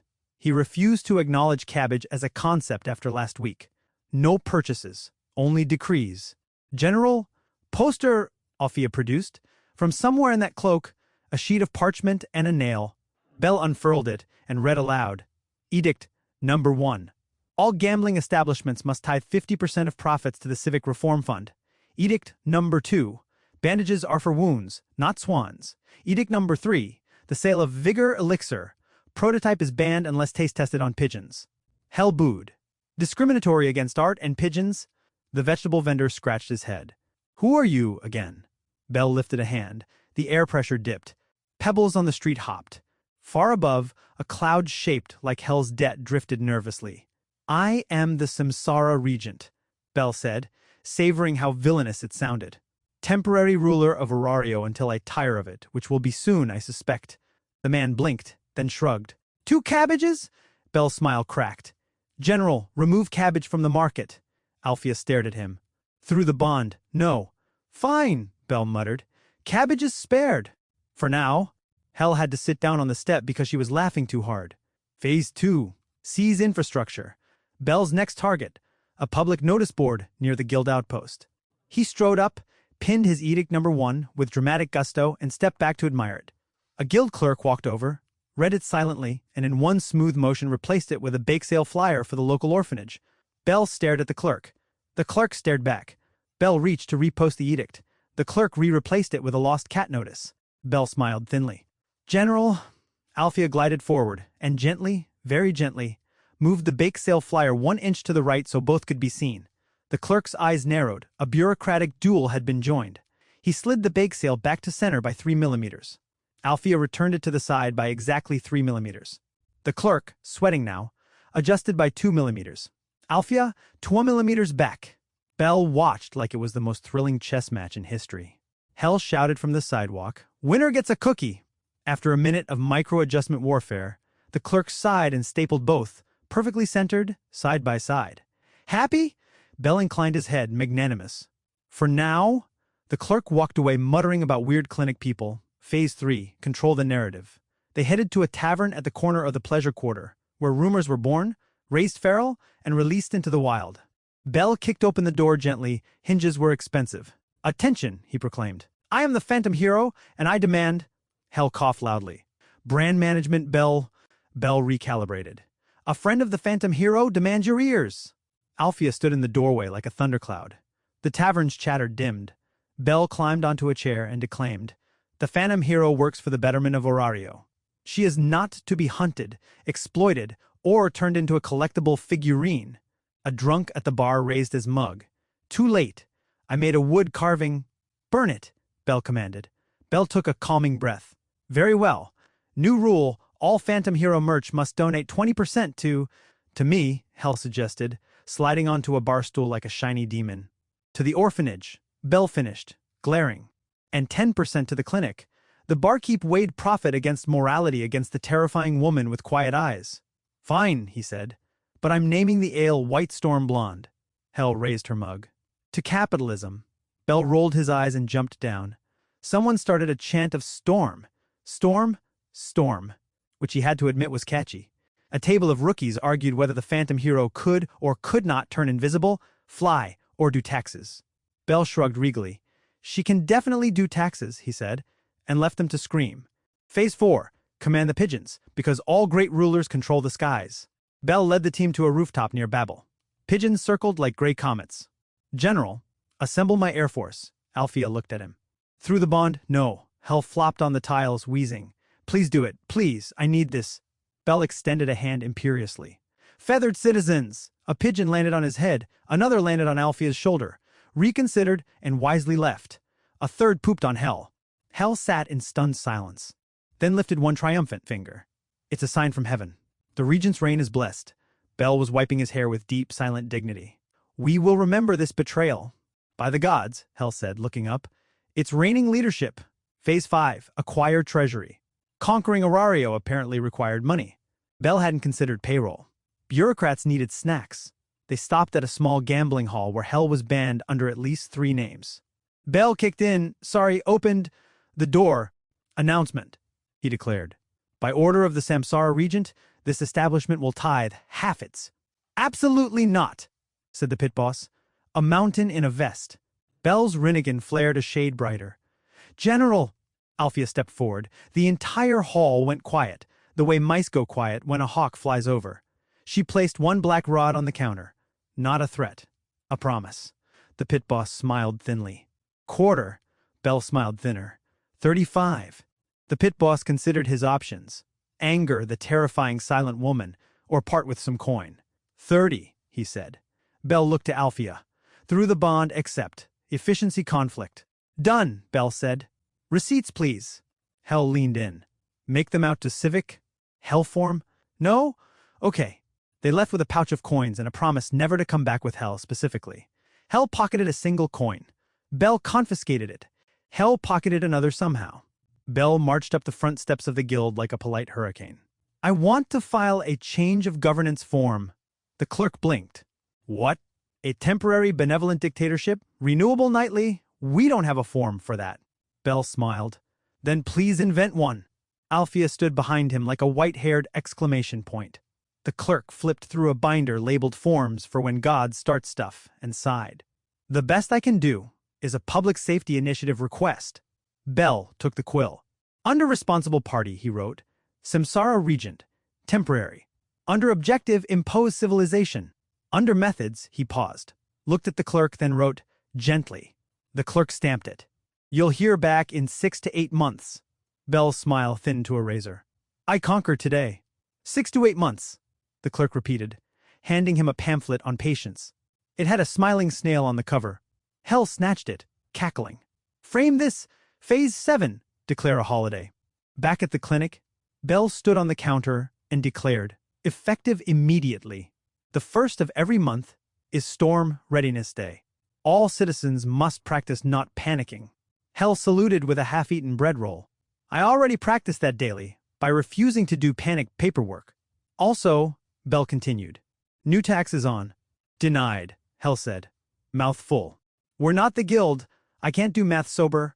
Bell's posture faltered. He pinched the bridge of his nose as the earlier surge of elegant malice wobbled into petty irritation. Fine. Reforms pending revenue. Alfia approached, holding out a cup of water with exact formality. Bell took it. His hand shook. The Rinnegan's cold clarity pulsed again, then flickered. He grimaced. Hell watched, eyes narrowing, mischief dimming. How's the villainy, kid? Exquisite, he said through clenched teeth. Also, dizzy. Hell hopped off the counter and plucked the prototype bottle from his pocket with a thief's grace. She studied the label, then flipped it to the tiny handwritten back. Squinted. Aha! Bell glared. What? It's Vigor Elixir. Prototype 24 minutes, she read, then turned the label sideways. Also says, side effects, grandiosity, theatricality, temporary megalomania, hatred of dairy. Bell stared. 24 minutes? Hell swung the bottle like a bell. Kid, it's been 23. Bell blinked. The world did a soft reset. The Rinnegan's chill regal aura stuttered. His shoulders slumped an inch. He cleared his throat. General update. Rule by decree is tiring. Through the bond, Alfia sent the faintest ripple of told you so, Bell said, deflating. Phase 8. Voluntary abdication. Hell cheered. Our shortest tyranny yet. A speed run. Bell rubbed his temple. I need. Milk. Can't, Hell sang. It curdles destiny. He groaned and slid down the counter until he was sitting on the floor. How many people did I threaten? Hell sat beside him, bumping his shoulder with hers. You threatened pigeons. You negotiated a tithe. You fought a clerk to a standstill with millimeters. And you declared a holiday about not panicking. Honestly, I've seen worse governments. Alfia crouched and offered him a roll of bandages like a ceremonial baton. He took it, smiled weakly. I'm sorry. She blinked once. Forgiven. Hell wagged the bottle. Lesson. Don't test suspicious potions. Bell nodded. Counter lesson, label them better. Rude. Hell said. They sat there a moment, the clinic quiet around them. Outside, Horario buzzed with mild confusion. A new edict on a board. A tavern with a donation jar labeled Orphans. Plus clinic, a gambling hall with a slightly lighter cash box, and seagull pigeons plotting vengeance. Do you think anyone will remember today? Bell asked. Hell snorted. Horario remembers everything badly. By supper they'll say you rode a lightning horse. Bell groaned. Please no. Hell bumped his shoulder again. You were funny, you know. I was monstrous, funny and monstrous, she corrected. My favorite combo. He looked up at her. You didn't stop me, she grinned. I would have if you'd tried to outlaw bandaged swans. I did, she gasped. You monster! Alfia stood, hood lifting back up. Through the bond, Bell felt a steadying hum. Her version of an eye roll and a pat on the head. He laughed despite himself. Hell hopped up and stretched. All right, tyrant detox time. We need stew, bread, and a nap. And absolutely no more experimental elixirs. Bell sighed. Agreed. Hell palmed the bottle into her sleeve. Hell? She coughed. Returned it. Souvenir? Bell got to his feet, wobbled, and Alfia steadied him with 2 fingers. The villainous aura was gone now, leaving only a tired boy, a silent storm, and a goddess who found the world funniest when it was teetering. He glanced at the window. The city glowed in the late afternoon sun. He imagined rumors already reinventing what happened. The Phantom Heroes Regent declared taxes on laughter. Pigeons swore fealty. The guild fell to a paperwork coup. He winced. He smiled. He breathed. Back to normal? He asked. Hell winked. Define normal. Right, he said. Clinic normal. They reset the counter, stacked the bandages. Hell tried to fold one, got slapped gently, and wrote a very serious sign for the shelf. Do not drink. Hell, this means you. Alfia, you don't drink anyway. Alfia added, in tiny perfect script, pigeons too. Belle laughed. As evening fell, a pair of adventurers walked in, chattering. Did you hear? A kid with spinning eyes took over the city for an hour. Hell slapped her forehead. See? Lightning horse by supper. Belle raised his hands. Welcome to the clinic. Please ignore any rumors of temporary government. Alfia stood in her corner, still as a promise, while Hell gave the newcomers a wink that said, we absolutely did crimes. Please tip the jar. The adventurers blinked, confused, and sat. Hell leaned close to Belle and whispered, next time you go evil, at least make it profitable. Belle gave her a look. You did extract a tithe? Correction, she said primly. We extracted a tithe. He smiled. Team effort? Hell grinned back, wicked and fond. Always. Outside, Orario kept humming. Inside, the clinic returned to its gently ridiculous heartbeat. Bickering, bandages, and a legend that refused to sit still. The Renegans' rings were quiet again, violet under calm water. Belle filed Vigor Elixir prototype into a locked box labeled Never, then added a second label. Hell? Seriously? No. Hell pouted. Alfia approved. The world, newly unconquered, spun on. And somewhere a pigeon plotted regime change. But that would be tomorrow's problem. Like and subscribe for more Danmachi fanfiction. Belle controlled the dead. The afternoon began innocently enough, which in our clinic meant nothing was on fire, and Hell's cup contained tea instead of something that could dissolve a spoon. Belle Cranel stood in the corridor that led to the clinic's tiny morgue annex, rolling his shoulders like a man about to do something extremely unadvisable and definitely not guild-approved. Alfia waited beside him, hood down, white hair a pale banner. The quiet weight of her Rinnegan dimmed to brown. She held a small tray with needles, thread, and optimistically, cookies. Hell leaned in the doorway with a posture that said, I'm not helping, but I'm here for the show. So, she chirped. One puppet was too few. Two will be too fun. Too fun isn't a phrase, Belle muttered, though his hands shook with nervous excitement. I need to practice dual control. If I can manage 2 Rinne puppets, I can stagger rotations and reduce my mana spikes. Hell gave a solemn nod and then ruined it. Finally, someone else doing the staggering around here. Belle sighed, lifted the latch, and opened the annex door. The morgue was small and tidy, stone shelves like bookshelves for very quiet readers. Incense sat cold in a brass bowl. The little bell on a string waited for official rites. Paper tags dangled from wrapped wrists. On the lowest slab lay a young man with a build like a friendly anvil. The tag read Dave in a clerk's quick hand. Belle glanced at Hell. Cause of death? Fell downstairs, Hell said immediately. Belle frowned. Really? Hell checked a clipboard. Fell downstairs while fighting a lizardman that also fell downstairs. Mutual tumble demise. It was majestic. Right, Belle exhaled, then nodded to Alfia. General prep. Alfia set the tray on a clean cart. Belle sanitized his hands because necromancy could still be hygienic, and withdrew a slender black chakra rod. He felt the Rinnegan stir behind his eyes. Violet rings bloomed, then steadied. Dave, Belle murmured, I'm going to make sure your last expedition wasn't your last contribution. You'll help us keep others alive, Hell sniffed. That's sweet. Write it on a pamphlet for when the guild arrests us. Belle ignored her. He placed the rod against Dave's sternum with careful reverence. The air tugged, a whisper through stone. The faintest hum, like a string caught a perfect pitch, thrummed up Belle's fingers. Connection, he breathed. Begin tether. Alfia stood behind him like a silent metronome. Hell hummed the wrong key just to be a menace. Belle formed the mudra. His mind slid down the rod like light down a needle. He reached. The bond caught.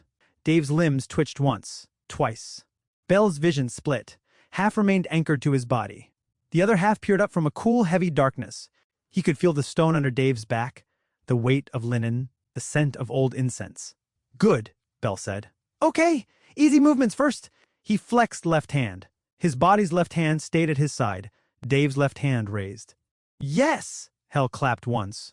Behold, Dave rises to pay rent. Belle fought a grin and tried right hand. Dave's right hand saluted, lazily, as if embarrassed to be saluting. Now sit. Dave's body shifted, slow, stiff, but obedient. He sat up, linen rustling, head tilting like a sleepy dog. Belle's heart thumped. 2 would be a real test. He re-anchored Alfia's thread. Just enough tension to keep her standing by, and then ease more chakra into Dave's rod. Dual control. He lifted his left hand, Dave lifted his right. He stepped back. Dave's legs slid to the floor. He felt both gates at once, his own boots on warm wood, Dave's cold feet on colder stone. The split-screen sensation was dizzy, but manageable. Hell made jazz hands.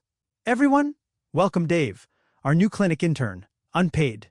No union? Alfia blinked once, approval. Bell grinned. Okay, Dave. Let's. The hum changed. The incense bowl quivered. The tiny bell on the string ticked once.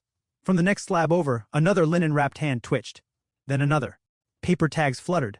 The annex filled with the soft, awful noise of sleeves whispering against stone as 5, 6, 8 bodies shifted. Bell's breath evaporated. No. No. I only tethered one. Hell pointed at the rod in Dave's chest.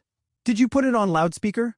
I must have overcast the tether, Bell stammered. The resonance. It synced to the whole annex. Alfia took one silent step forward. Through the bond, Bell felt her ready. Strike. Query. Don't attack, Bell hissed. They're not enemies. They're connected to me. Even better, Hell chirped. If you punch yourself, I'm selling tickets. 8 bodies sat up almost in unison. Linen slid. People-shaped outlines turned their heads toward Bell with the shutter-click precision of owls. The room suddenly felt too small. Everyone stay calm, Bell said, to absolutely nobody calm. I'll just dial it down.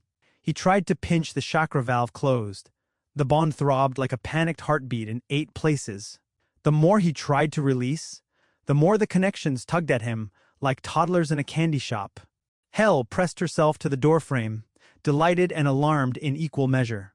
Bell, my beloved necromancy intern, you have made a conga line of corpses. I can fix it. Famous last words, she sang. General, Bell said through his teeth, assist stabilization. Don't sever. Alfia moved with surgeon calm, placing a gentle hand on Dave's shoulder to steady him. Dave, to his credit, did not fall over. The others, a halfling, an elf, 2 burly human adventurers, a dwarf with magnificent posthumous beard, and 3 whose tags had smudged, wobbled to either side, awaiting input like confused marionettes. Okay, Bell exhaled. Small steps. Raise right hand. All 8 right hands rose. Hell squealed. Synchronized swimming team. But dry. And dead. Lower, Bell said, sweat prickling his hairline. All 8 hands lowered like a bizarre curtain call. This could work. He could shuffle them back onto their slabs one by. The halfling leaned into the dwarf. The dwarf leaned into the elf. The elf's foot slipped. The line teetered. Bell felt every slipping ankle at once. Oh gods, he whispered. That's too many ankles. The dwarf toppled into Bell's knees. The elf pinwheeled and caught Hell's sleeve. Hell's shriek laughed.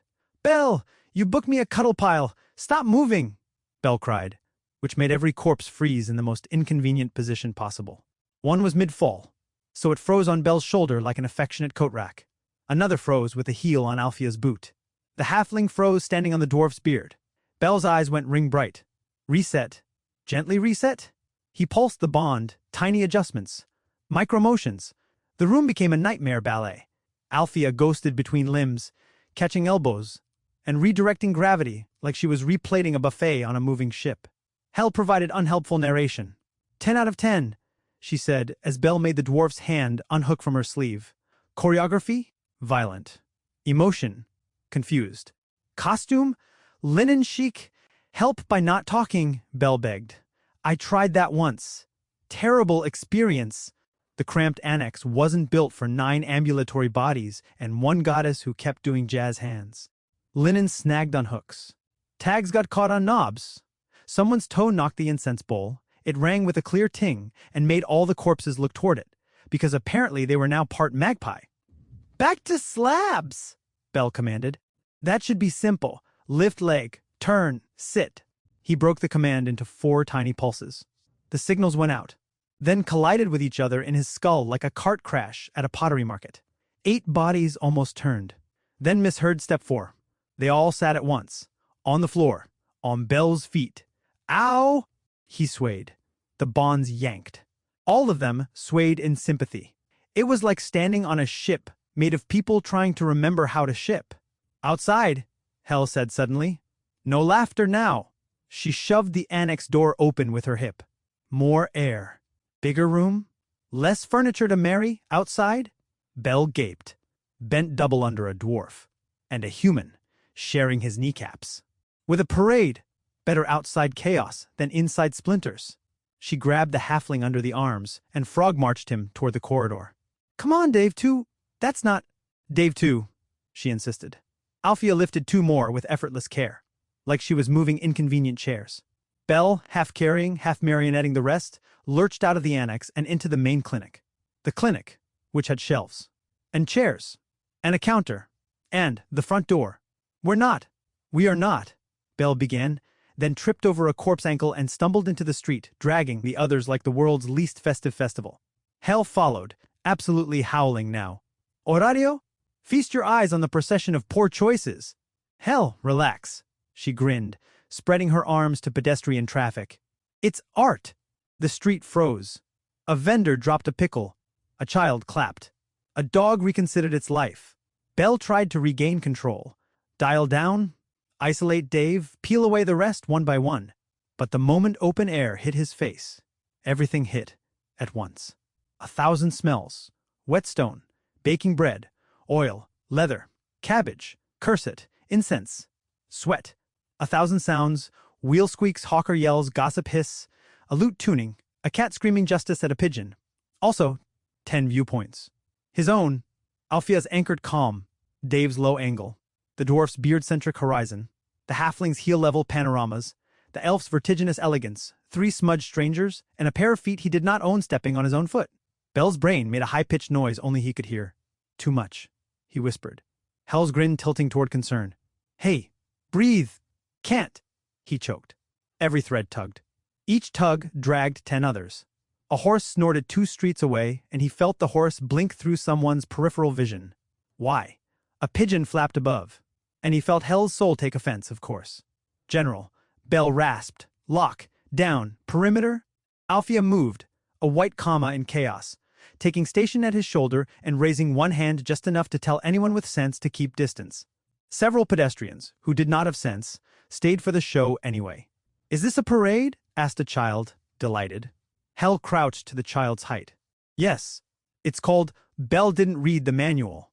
Belle tried to shepherd the corpses into a tidy line along the wall. They obliged, sort of, then all turned at once to stare at a bakery window. Through 9 eyes, warm bread became spiritual. His stomach growled in 9-part harmony. The dwarf's stomach added bass. Don't buy them snacks, Hell warned. The budget. I am not buying. Belle swallowed hard. Bread, sensory, threads. He could feel tiny differences in air temperature on 9 sets of cheeks.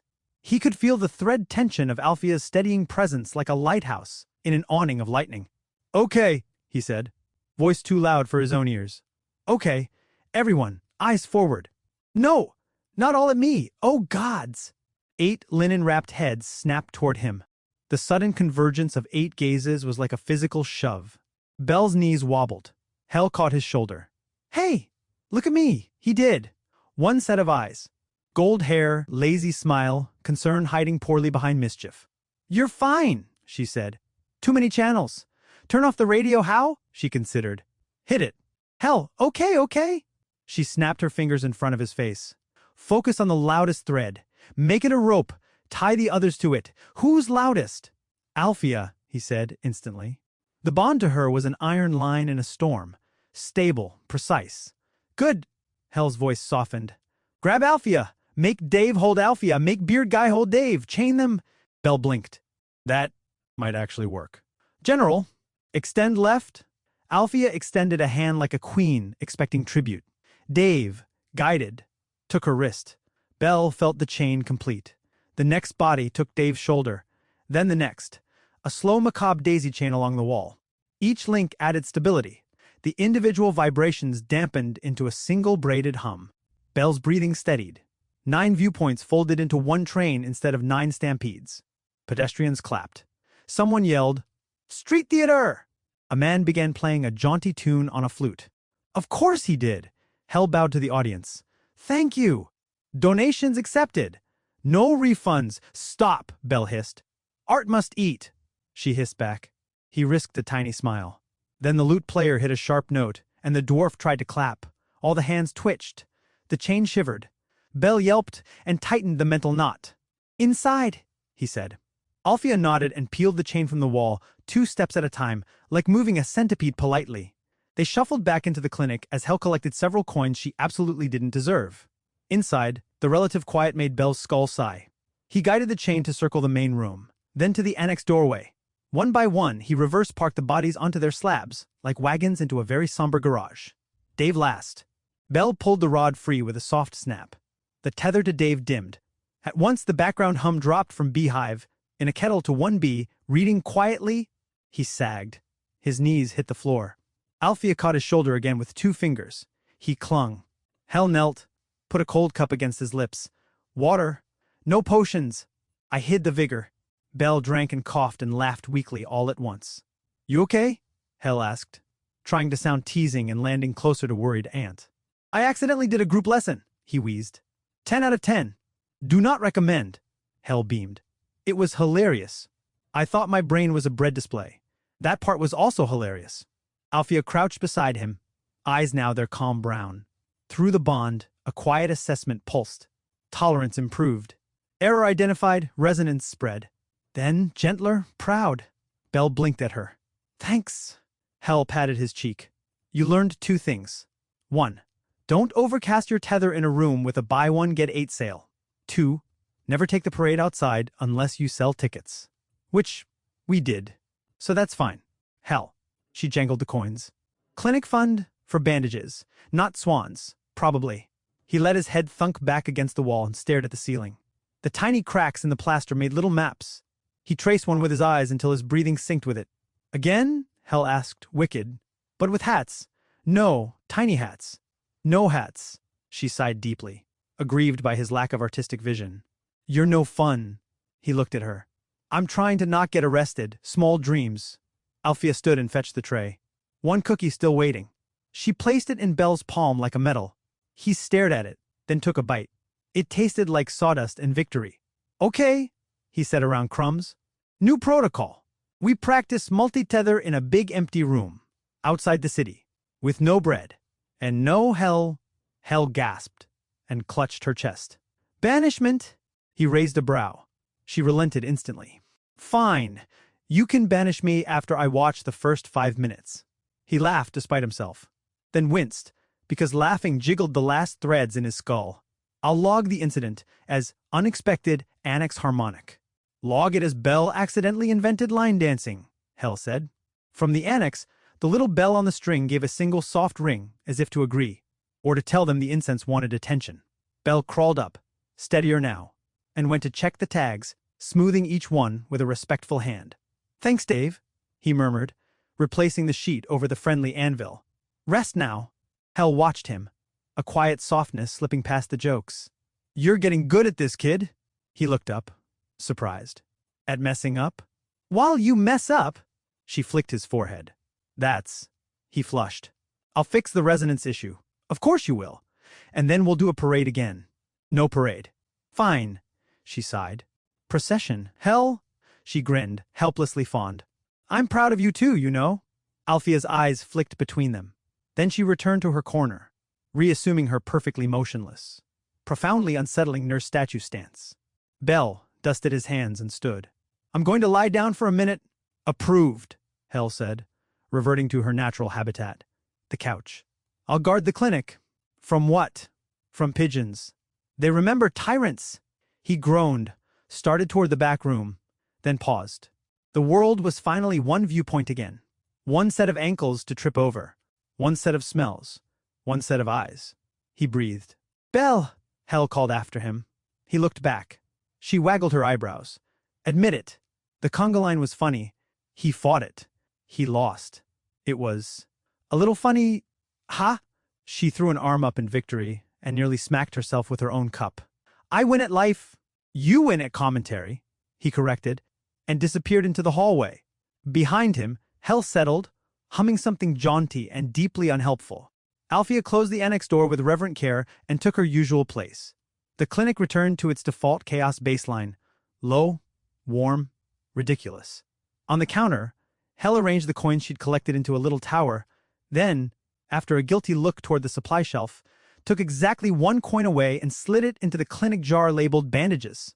Not swans. She considered. She slid a second coin in. Growth. From the back room, Belle's tired voice drifted.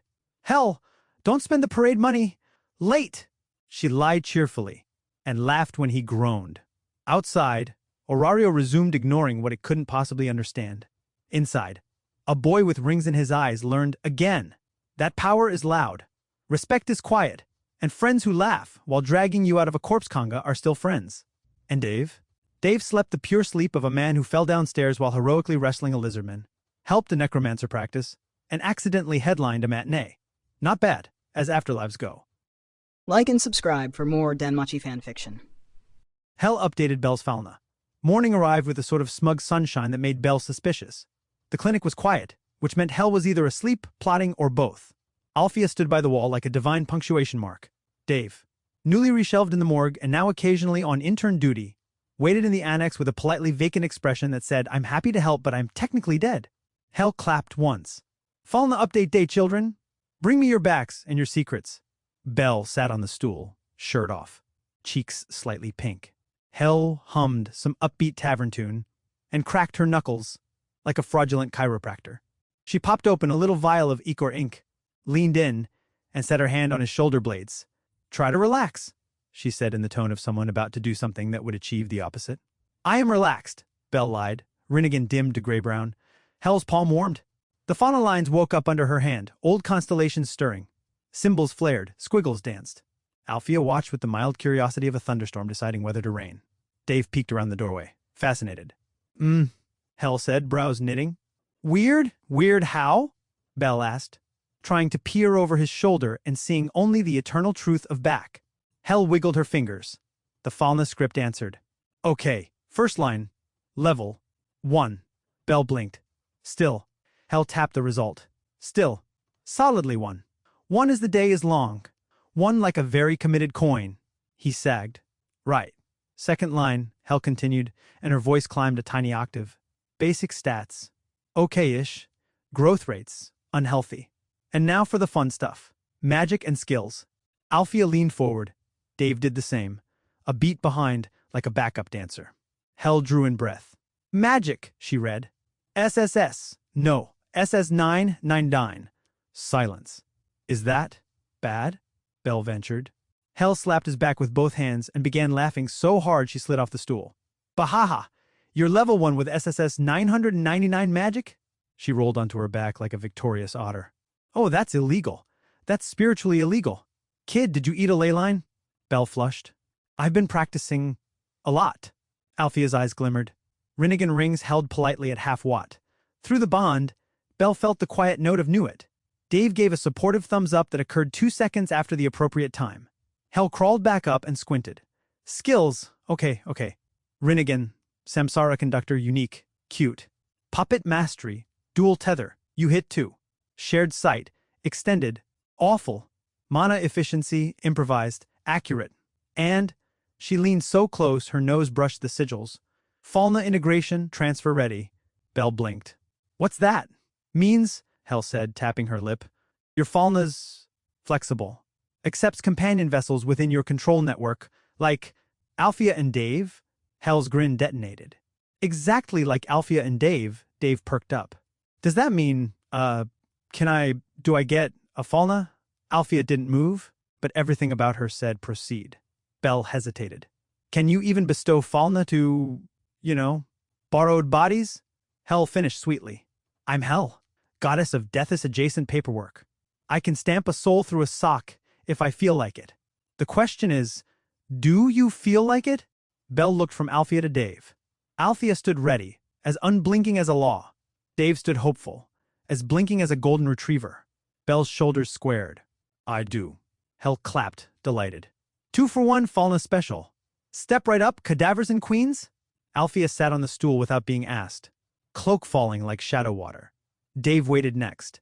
Hands folded, like he was at the world's weirdest bank. Hel popped 2 fresh vials, pressed her hand against Alfia's back first, and hissed when the lines lit. Oh ho. Oh. Oh, this is juicy. Belle hovered. What? Hell's voice slipped into ceremonial play-by-play. Level 1. Newborn paperwork. Stats. Wrong in a way that's right. Skills. She glanced at Alfia's impassive profile. Master swordswoman. Master magician. And, hello, diva path. Belle swallowed. And her magic? Hell grinned. Gravity control. Lightning manifestation. She waggled her eyebrows at Belle. Subtle. Alfia didn't react. Through the bond, acknowledged. Under that, softer. Thank you. Hell spun her stool to face Dave. Your turn. Dave of the stairs. Dave slid onto the seat and straightened like a recruit. Hell set her hand to his back and hummed. The ink responded, sketching his new name into the little cosmos of a fauna. Ooh, Hell said, eyes dancing. Level 1, obviously. Skills, Assuropath, and mechanical limbs? She paused. Oh, sweetheart. What? Dave squeaked. Magic, weapon morph, turning body parts into weapons, and beam emission. She patted his shoulder. That's right. You're a one-man armory with friendship lasers. Dave tried not to squeal. He succeeded by squealing very quietly. Belle stared. We just gave Falna to my Rinne puppets. Hell fluttered her eyelashes. We? I did the divine stamp. You did the emotional heavy lifting. Team effort. Equal credit. I'm the MVP. Belle rubbed his temples. This is insane. Correct, Hell said cheerfully. Now let's celebrate somewhere with fragile furniture. They chose a tavern that hadn't yet banned Hell. It was busy enough to drown out small mishaps and poorly supervised enough to permit large ones.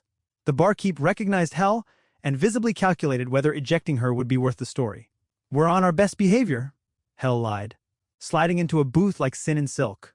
4 waters, and a menu for my intern. He's newly laser-capable.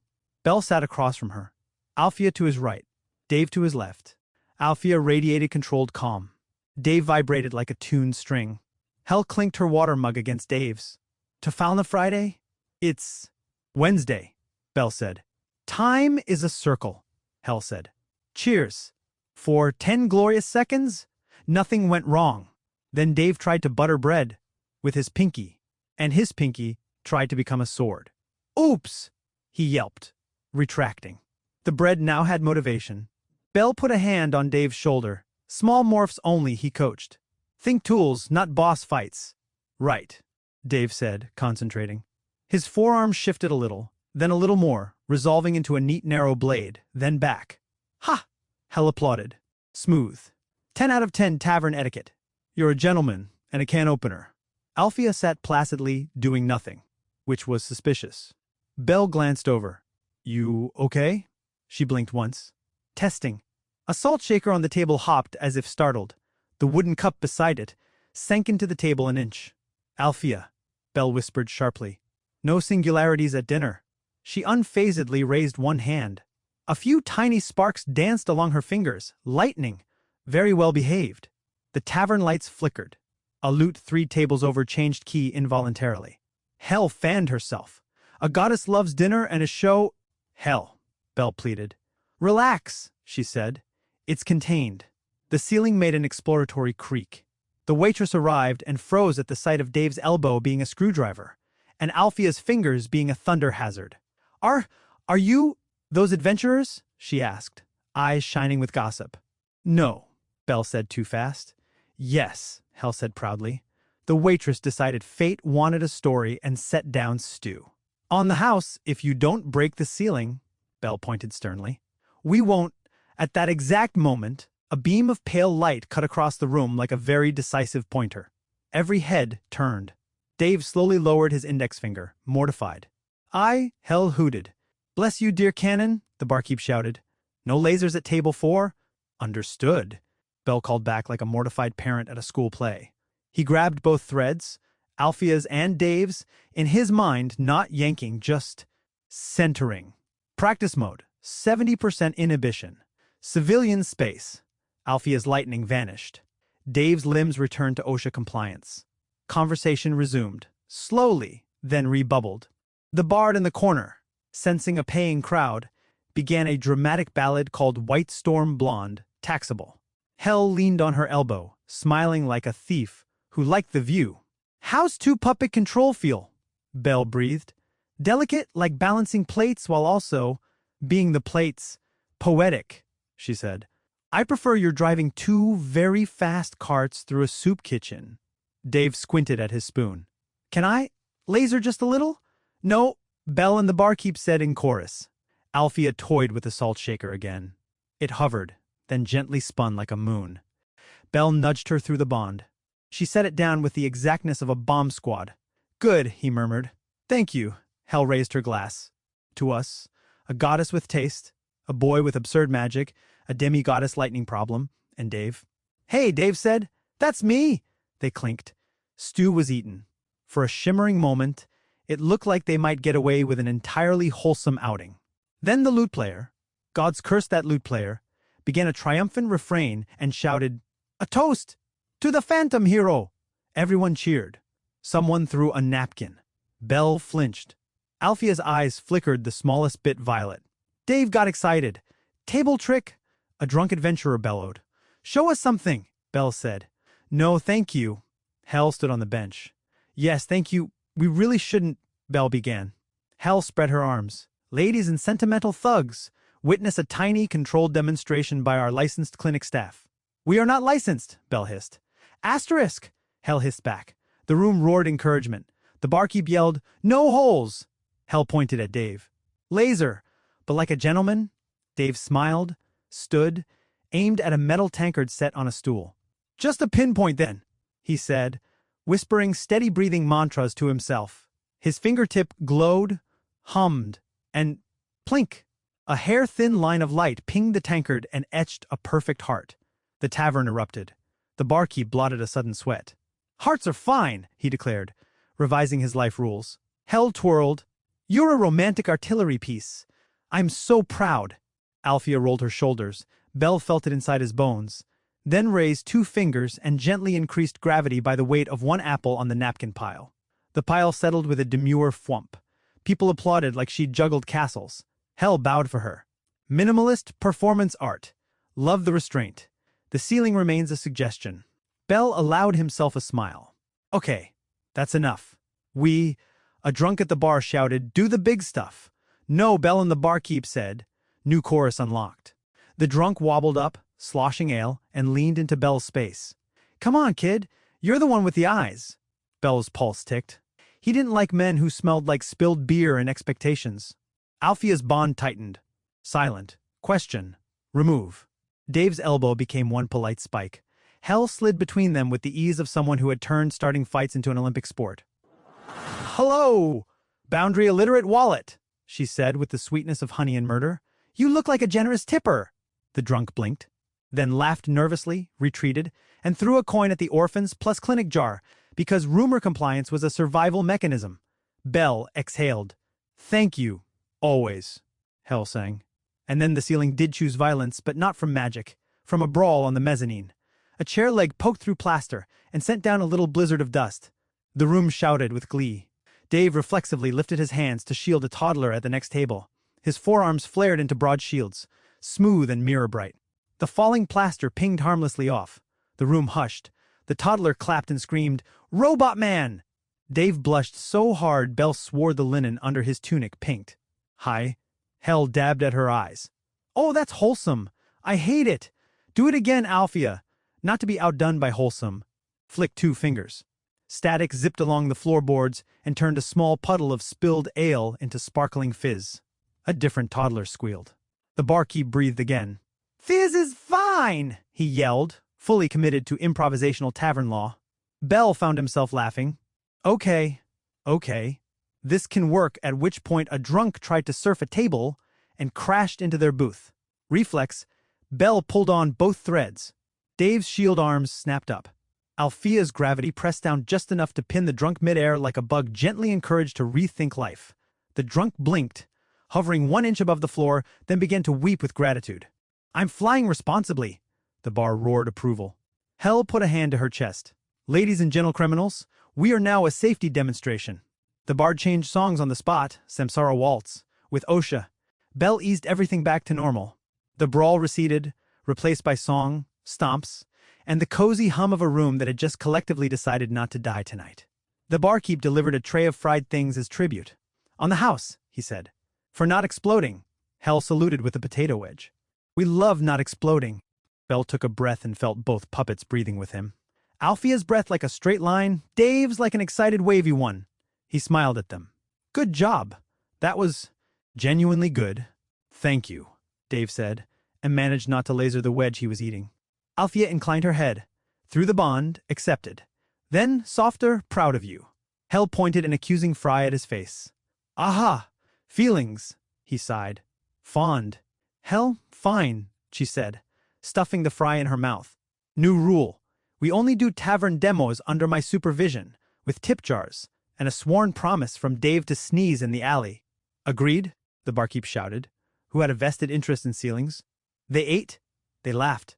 The bar dedicated a verse to the goddess of questionable supervision, and Hell bowed so low her hair swept the floor and stole a peanut. When they finally stood to leave, the tavern gave a little cheer. The barkeep pressed 2 jars into Bell's hands, one labeled Orphans plus Clinic, one labeled Ceiling Recovery. Hell immediately tried to tuck one under her cloak.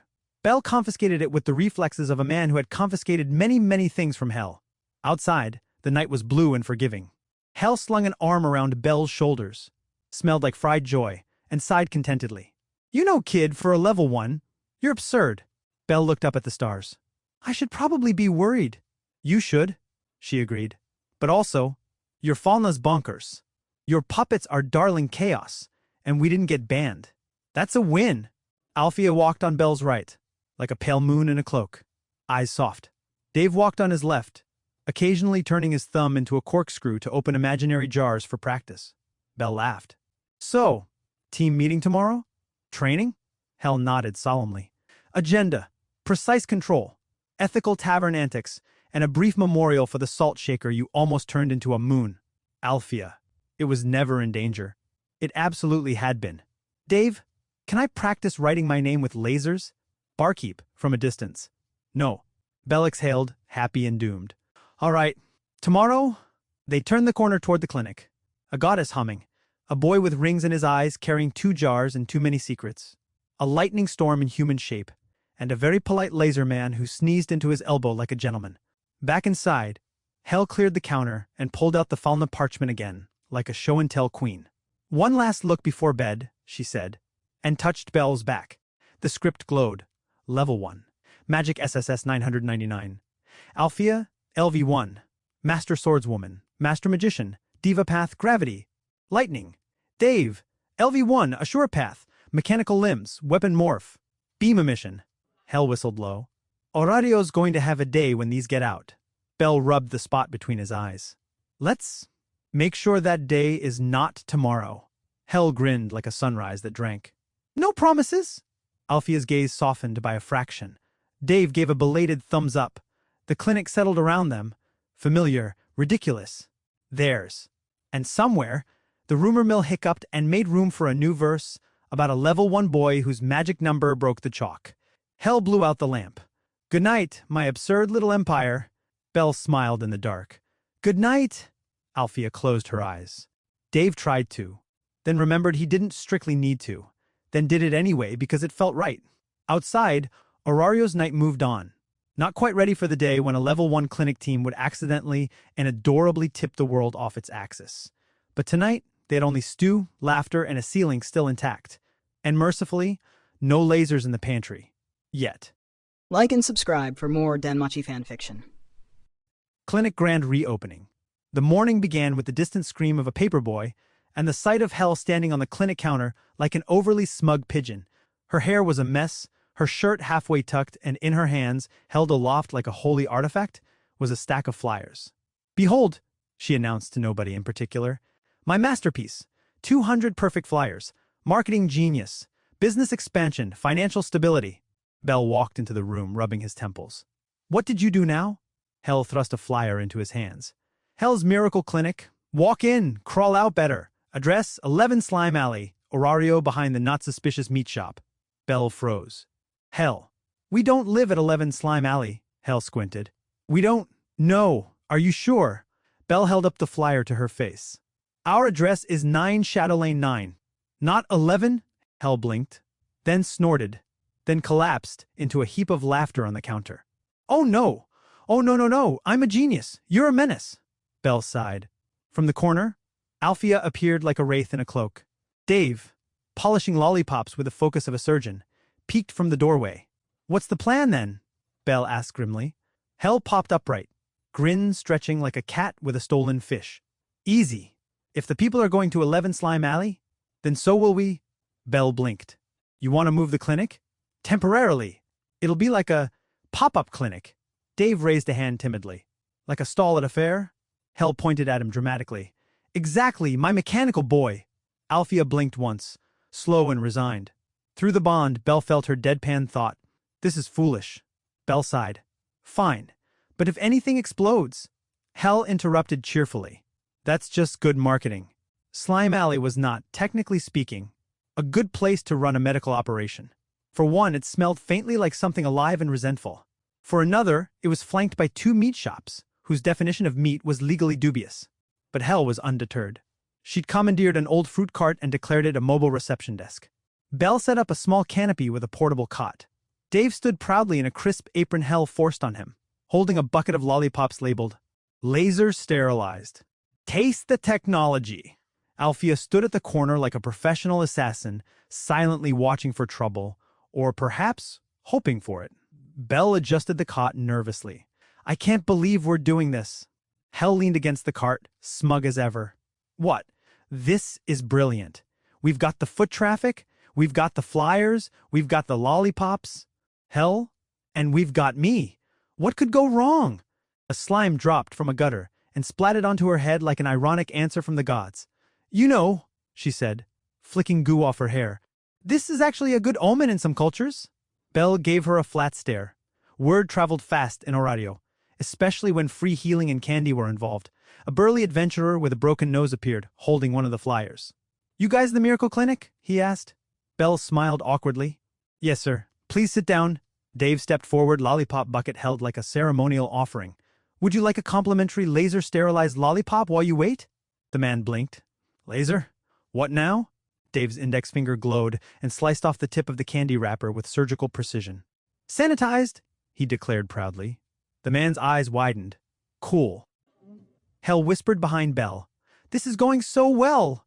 By noon, there was a literal line in Slime Alley. Adventurers, civilians, and at least one confused chicken farmer had shown up. Hell collected payments with the speed of a tax collector at bonus season. Dave kept handing out lollipops and telling everyone about the power of modern clinic innovation. Belle ran checkups with Alfia's silent assistants.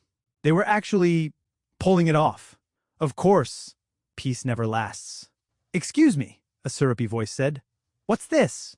Belle turned to see a man in an immaculate white coat, gold trim embroidered with the insignia of Rosenleaf Medical Hall, one of the bigger clinics in the district.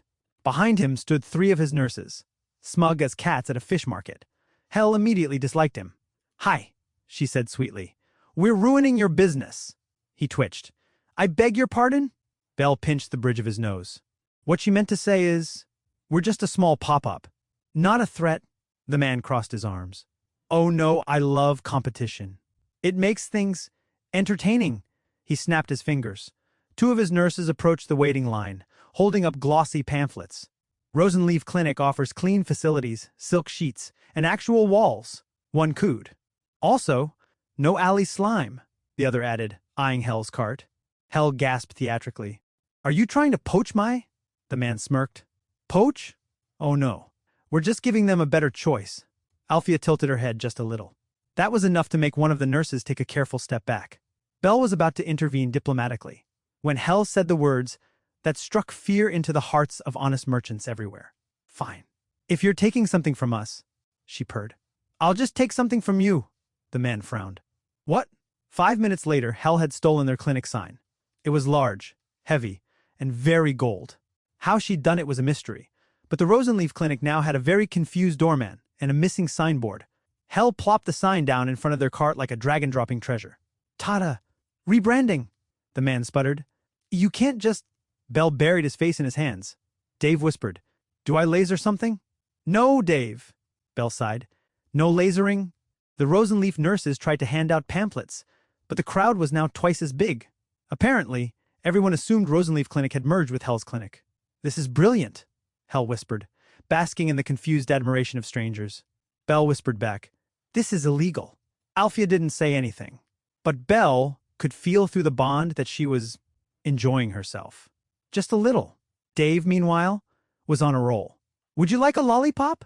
We lasered this one twice, he said proudly to a little girl. She gasped in wonder. Twice? The rival clinic didn't back down. A nurse marched up with a clipboard and declared, we have better prices, Hell smirked. We have better lollipops. Another nurse yelled. We have clean floors.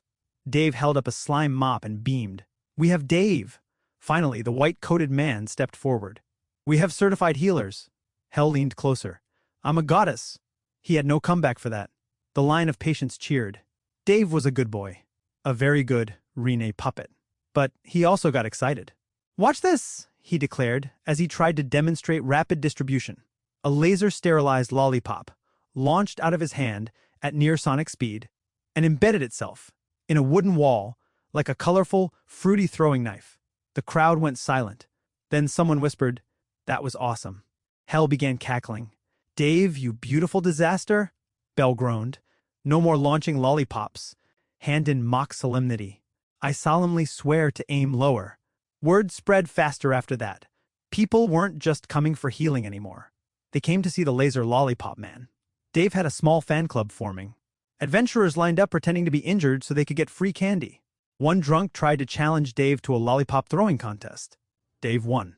Alfia started quietly stacking the lollipops into geometric towers when no one was looking.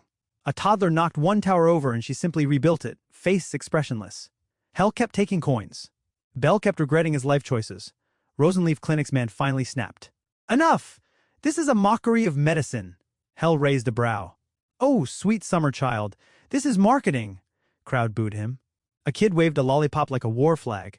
Belle tried to de-escalate. Look, why don't we just... But Hell wasn't done.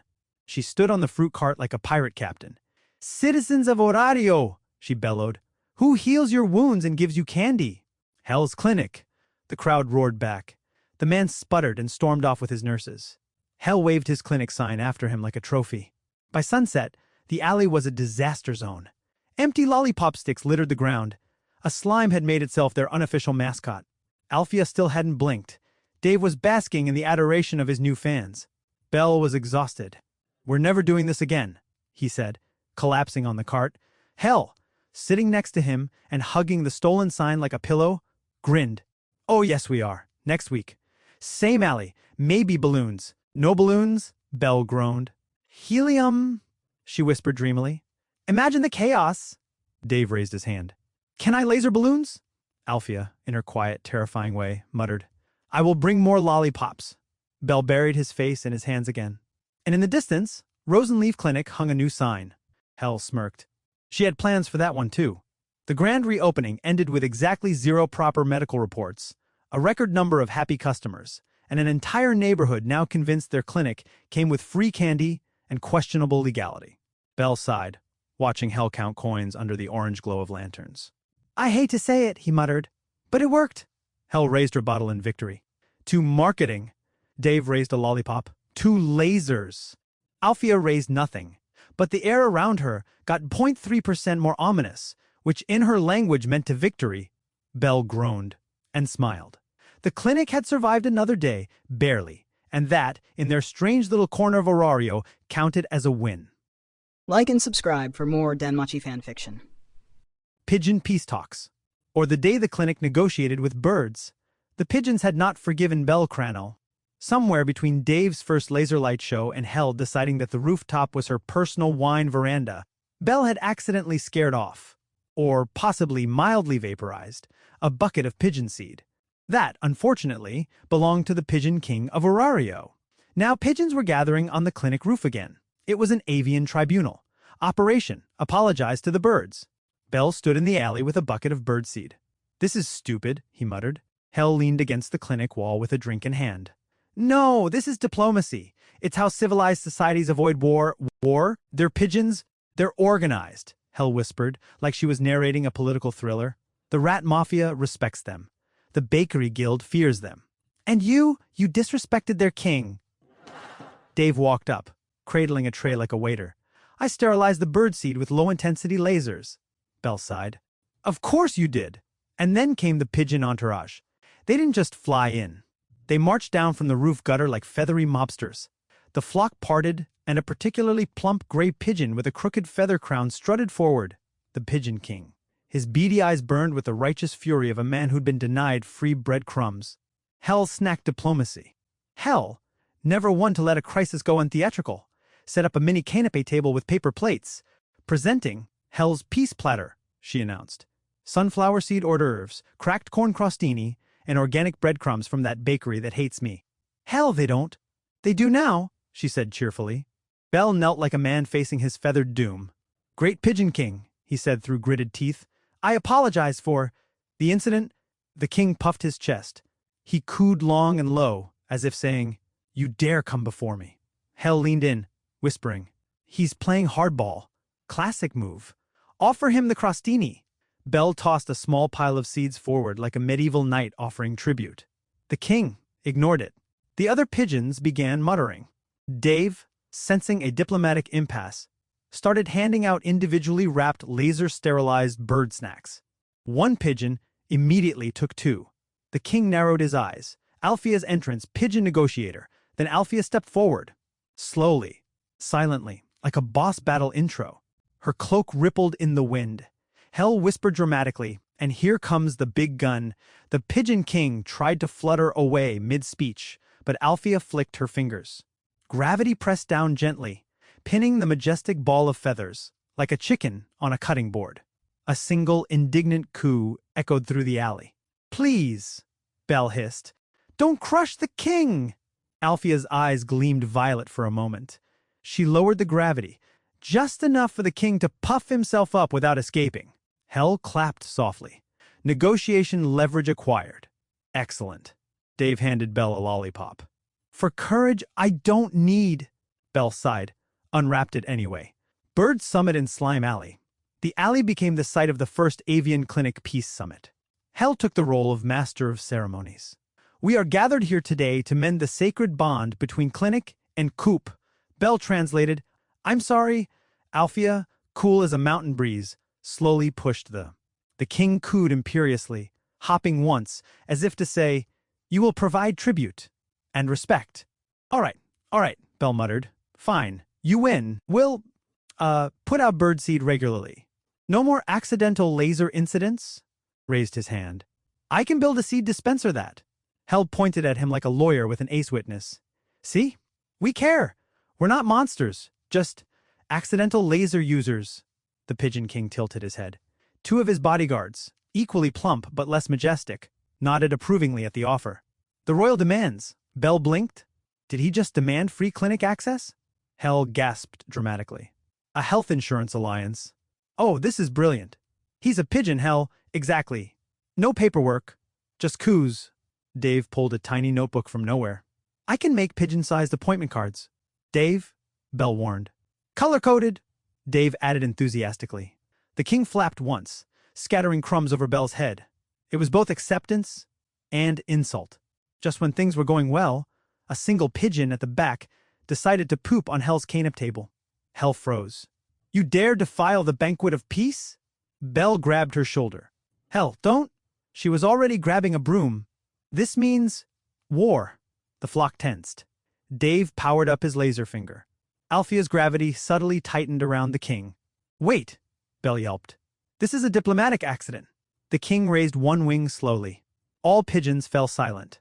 He cooed a long, serious note. Hell lowered the broom. Oh, it was an act of protest, not war. Respect. The protest pigeon was ceremoniously bonked by the king's wing and chased to the back of the line. The Treaty of Slime Alley. After much cooing, sighing, broom threatening, and lollipop distribution, the negotiations concluded. Terms of the treaty, dictated by Hell, written by Dave. The clinic will provide daily seed tribute. No more lasers aimed at pigeons. The rooftop officially becomes a neutral zone. Pigeons promise not to poop on the clinic door. Accidents exempted. The Pigeon King receives honorary first seed rights at dawn. Althea signed the treaty by tapping the parchment with a gravity-pressed pigeon feather. The king tapped it with his beak. Dave added a smiley face. Hell proudly held up the document. History is made. Belle groaned. We just made a treaty with birds. Hell put a hand over her heart. Allies, Belle, allies, as the pigeons flew off, led by their majestic king. Hell saluted dramatically. Goodbye, brave sky warriors. May your bread always be plentiful. Belle crossed his arms. You're enjoying this way too much. Hell smirked. Hey, we avoided a pigeon gang war. That's called diplomacy. Dave cheerfully swept the remaining seed. Should I build a dispenser now? Althea simply said. Tomorrow. Early. As Belle turned to go inside, he froze. On the clinic roof, the Pigeon King had perched, wearing Hell's headband like a crown. Hell gasped. He stole my accessory. That's my lucky band, Belle facepalmed. Just let him have it. Hell placed her hand on her chest dramatically. This is how empires fall. That night, as Hell was drinking on the stoop, a small bag of seeds mysteriously fell from the roof. Hell caught it. He gets me, she whispered fondly. Belle sighed from the doorway. We're officially in a codependent relationship with pigeons. Dave beamed. Can I design uniforms for them? Althea, sipping tea like a shadow queen, answered without looking up. No uniforms. Hell grinned. Maybe tiny capes? Belle groaned. Somewhere above them, the Pigeon King cooed like a ruler pleased with his new vassals. Peace was achieved. Sort of. Like and subscribe for more Danmachi fanfiction. Hell's Akatsuki Group, or How to Accidentally Become the Strongest Level 1 in Orario. The day started normally, meaning disastrously. Belle was in the clinic, reviewing their dwindling stash of bandages, salves, and Dave's laser-sterilized lollipops. Althea leaned against the wall in her cloak, silent as ever, and Hell was nowhere to be found, which was always a bad sign. The door slammed open. Hell stumbled in with the grace of a tipsy goddess, clutching a crumpled piece of parchment and wearing an expression that could only mean she'd done something stupid again. Belle, she slurred dramatically. We are financially liberated. Belle froze. What did you do? She threw the parchment onto the counter like a lawyer presenting evidence. We're free! From the clinic? Dave picked up the parchment. This says we lost the clinic in a gambling bet, Belle paled. What? Hell wobbled into a chair with all the dignity of a collapsing tower. It was a sure thing. The dice were blessed. Hell held up a finger. Correction, I lost the building. Not our spirit. Belle slammed both hands on the counter. Hell, we have no clinic. Peef FT, minor detail, she said, sipping from a suspicious flask she always carried. We just need to get 150,000 Valis to buy it back. Easy peasy, Dave blinked. That's a lot of Valis. Belle clenched his fists. Then we'll go to the guild. Register properly. Dungeon dive. Earn it back. Hell's face lit up with mischievous glee. Oh, you're finally embracing capitalism and violence. My boy's growing up. Akatsuki drip. Hell's master plan. The next morning, Belle emerged from the back room to find Hell at the sewing machine, which was already ominous, because Hell and crafting usually ended in either glitter explosions or fire. She spun around dramatically. Ta-da! Uniforms! Belle stared. It was a black cloak with red clouds printed all over it. Why? He asked flatly. Hell puffed up her chest proudly. If we're going to dungeon, dive, and make bank, we need to look intimidating. Matching outfits equal to fear factor, equal to more money. Dave twirled in his cloak and whispered, I feel mysterious. Althea silently donned hers without complaint, though the faintest twitch in her eye suggested she was silently regretting everything. Belle sighed. People are going to think we're a weird cult. Hell smirked. Exactly. Fear the Akatsuki Familia. Belle froze. You named us. After something cool I read in a scroll. Hell, shh. The walk to the guild was a nightmare. People stared.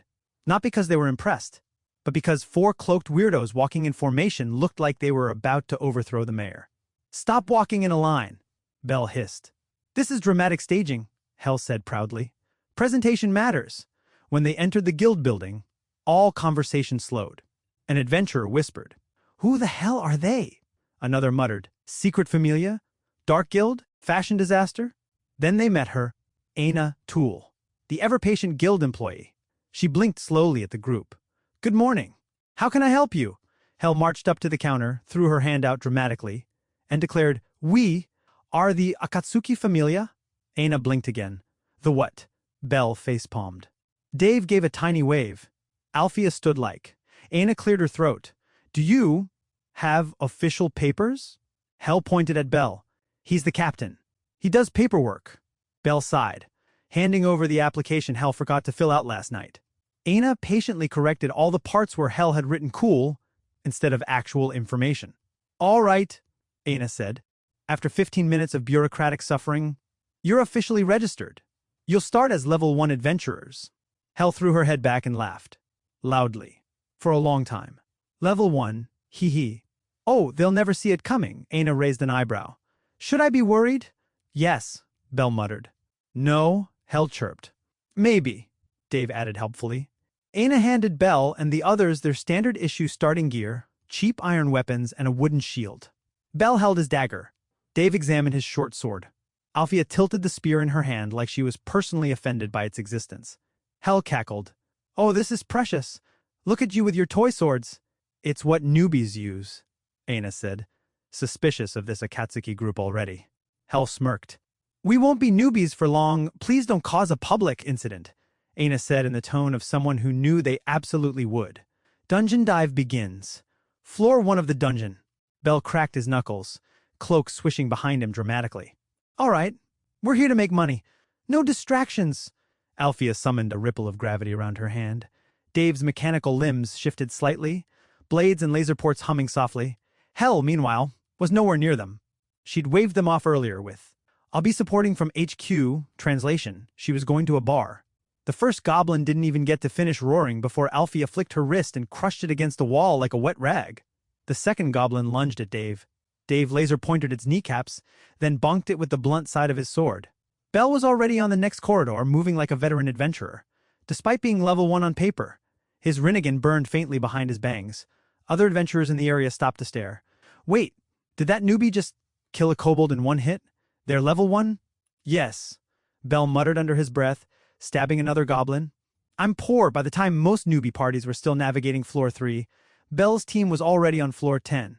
Dave hummed as he vaporized a monster's weapon with surgical precision. I like this job. Althea moved like a storm. Every monster that appeared didn't anymore. Bell felt the weight of desperation on his shoulders. 150,000 Valis. 150,000 Valis. If we get enough drops, maybe I can fix Hell's mess. Adventurers who saw them passing by whispered like they'd seen ghosts. Who are they? Those cloaks. Are they a secret squad from Loki Familia? No way. They're too efficient. On floor 15, things got interesting. A large group was clearing out monsters ahead, a group Bell recognized instantly. The iconic golden hair, the stoic face, Aze Wallenstein. Alongside her, Finn Dimni, Tion Hiryut, Shona Hiryut, and Beat Loga, the elite of Loki Familia. And then came them. 3 cloaked weirdos in black with red clouds, walking calmly through a pile of corpses like they were on a Sunday stroll. Sheena tilted her head. Finn? Who are the spooky fashion models? Finn narrowed his eyes. I don't know, but judging by their pace, they must be at least level 4 or 5. Beat snorted. F'd. Level 4 my tail. They're just weirdos in matching pajamas. Althea met Iza's gaze. Silence fell over the entire floor. A stray monster approached, and Althea casually snapped its neck with gravity. Eyes blinked once. Strong. Bell, trying not to die of awkwardness, gave a small wave. Hi! Shona waved back cheerfully. Hi, spooky boy! Finn cleared his throat. You must be a special unit from another familia. Impressive. Bell didn't have the heart to explain they were just level 1 broke people in cosplay. Dave whispered. Should I laser? No, Bell hissed. No lasering the Loki Familia. Hell would probably encourage it, though. Meanwhile, at the bar, Hell grinned like a cat. Yep, my babies. Hestia tilted her head. Aren't they level 1? Hell slapped a handful of coins on the table. And that's why I'm betting on them. Triple payout if they beat your record on floor 15. Loki raised an eyebrow. You're insane. Hell lifted her drink. Chaotic genius. By the time Bell's team hit floor 12, Hell already had a crowd around her. They're still going? They haven't taken a break yet. Hell cackled. Oh, they're motivated. I may or may not have told Bell the clinic will be turned into a bakery/bathhouse if we don't pay by the end of the week. The other gods stared at her. That's evil, Loki said. Hell winked. Thank you. Back in the dungeon, Bell's team and Loki Familia somehow ended up clearing a room together. A giant ogre roared.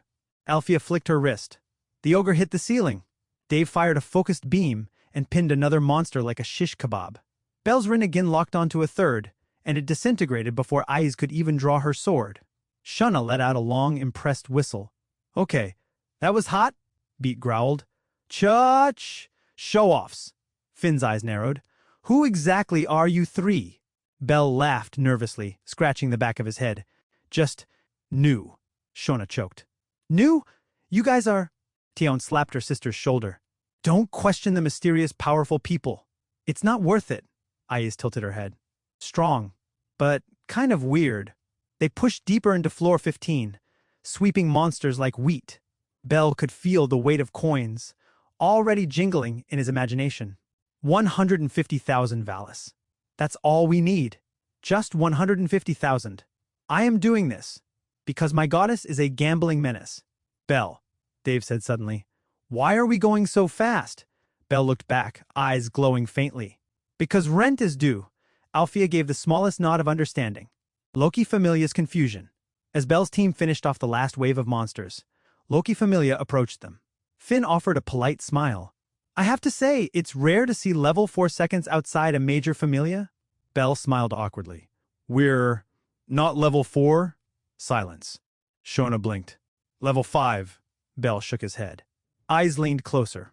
Level 3. No, 2. Belle sighed. The reaction was instantaneous. Beat choked on his own spit. Shona screamed. What? Finn's eyebrow twitched. Aiz actually blinked twice. You're joking, Tion said. Belle held up the newbie iron dagger they got from the guild. Does this look like level 5 equipment to you? Finn stared. What are you people? Hel would have said. A cult. Meanwhile, at the gambling den, Hel threw her arms up. They've hit floor 15. Loki's jaw clenched. Teach. Not bad. Hestia cheered. Go Belle. Hel puffed out her chest. Pay up, losers! A few deities groaned as she collected their coins into a shiny pile. Someone yelled, She's scamming us with overpowered level 1 second. Hel tipped her drink. No scam. Just efficient desperation. After finishing the floor and collecting a frankly absurd amount of magic stones and drop items, Belle's team made their way back to the surface. Belle's hands were shaking from adrenaline. Dave was humming laser victory music. Alfia had no visible reaction, but her presence was dangerously calm. If Hel lost the money again, someone would die calm. When they got back to the guild, Aina nearly fell off her chair. You already came back? Belle dropped a sack of monster stones on the counter so big it made a thunk sound that could knock a man unconscious. We're paying rent, he said solemnly. Aina stared. How did you clear to floor 15? You're level 1. Hel, who had waltzed in just in time, leaned on Belle's shoulder. Magic, fashion, desperation. By the next day, rumors spread across Aurario like spilled. A mysterious new familia in red cloud cloaks had cleared the dungeon at blistering speed. No one knew their name, but whispers floated. They're monsters in disguise. They're probably assassins. They're probably models. They're level 7, at least. Hel sat at the reclaimed clinic. Clinic bought back in full, counting coins and sipping a drink like a victorious mob boss. Belle sat beside her, exhausted. You know, he said tiredly, you could just not gamble next time. Hel looked offended. And deprive the world of this beautiful story. Dave spun his cloak dramatically. I like the name Akatsuki. Alfia didn't say anything, but she didn't take the cloak off either. Belle sighed. I hate how good this worked. Hel grinned. Oh, Belle, this is only the beginning. Wait until we get matching hats. Meanwhile, at Loki Familia's HQ, chaos. Beat slammed his fist on the table. Level 1 my tail. Shauna was laughing. They're so cool. I want to wear a cloak too, Finn was pacing. If they're level 1, then Aurario just got a whole lot more interesting. Aiz looked at the map. Strong. Loki snorted into her drink. You mean Hel's little chaos cult? Yeah, those guys are trouble. That night, Belle walked into the clinic and found Hel hunched over a stack of papers again. Please don't say that's another bet, he said. Hel grinned. Better? It's a tournament. Alfia's eyes glowed faintly. Dave whispered, Tournaments sound fun. Belle buried his face in his hands. Oh, gods help me. Hel threw her cloak around her like a dramatic villain. Akatsuki familia. We're going pro, and somewhere in Orario, the pigeons they'd made a treaty with cooed ominously. Thus began the legend of Hell's Akatsuki group. A level 1 familia that terrified Loki familia, outpaced the guild's expectations, and made the gambling tables of Orario cry tears of Valis. And Bell? He just wanted to pay rent. Like and subscribe for more Danmachi fanfiction. Inspection Day 2, Paperwork Boogaloo, or How to Distract Bureaucrats with Sock Puppets. The morning started out too calm. Bell immediately hated it. The clinic wasn't on fire. Hell wasn't passed out on the floor or gambling away medical supplies. Dave wasn't lasering snacks. And Alfia was quietly sipping tea like a ghost in a cloak. Bell's instincts whispered, "Danger!" Then the door opened, and the universe delivered. "Good morning!" The voice was sharp, nasal, and radiated bureaucratic vengeance. Bell turned slowly. Standing in the doorway was the guild inspector, a woman with steel-gray hair pulled into the kind of bun that could survive a Minotaur charge. She clutched a clipboard that looked like it had seen war. It was her, the same inspector from their last inspection, the one who left with a headache, 3 bandaged swans, and a haunting memory of Dave's laser tour. She smiled the tight smile of someone who's been waiting all month to ruin a specific group's day. Inspection day. Hell groaned from the couch. Not her again. The inspector snapped her pen open. Yes, me. Again. Bell tried to play nice. Welcome back, ma'am. We've, improved a lot since last time. She adjusted her glasses. We'll see. This time, the guild has implemented a new inspection protocol. Dave, who was stacking lollipops into a tower, whispered, "She has a new clipboard." "That's bad." Hell sat up with a dramatic sigh. "What's the difference between the old one and the new one?" "More boxes." The inspector grinned without humor. 47 more boxes. Bell's soul left his body. Bell's brilliant dumb plan. As the inspector started checking the entryway cleanliness box with disturbing enthusiasm, Bell gathered Alfia, Dave, and Hell at the counter. "She's here to destroy us," Bell whispered. Hell yawned. "She's here to inspect, Bell. Destroying us is just a bonus." Dave tilted his head. "We could laser the clipboard." "No," Bell hissed. He looked at Alfia, who was sipping tea like this entire ordeal was beneath her. "Okay, here's the plan. Alfia, you're too perfect. If she sees how flawless you are, she'll think we're hiding something." Alfia blinked. "So," Bell continued grimly, "I've written a list of deliberate human errors. You'll act clumsy, spill a bandage, misplace something. Look, mortal—" Hell's eyes lit up. "We're faking incompetence to avoid punishment for being too good." "I like it." Dave saluted with a lollipop. "Operation Fake Failure?" The inspector moved on to the hygiene protocol demonstration. "Show me," she ordered. "Step by step.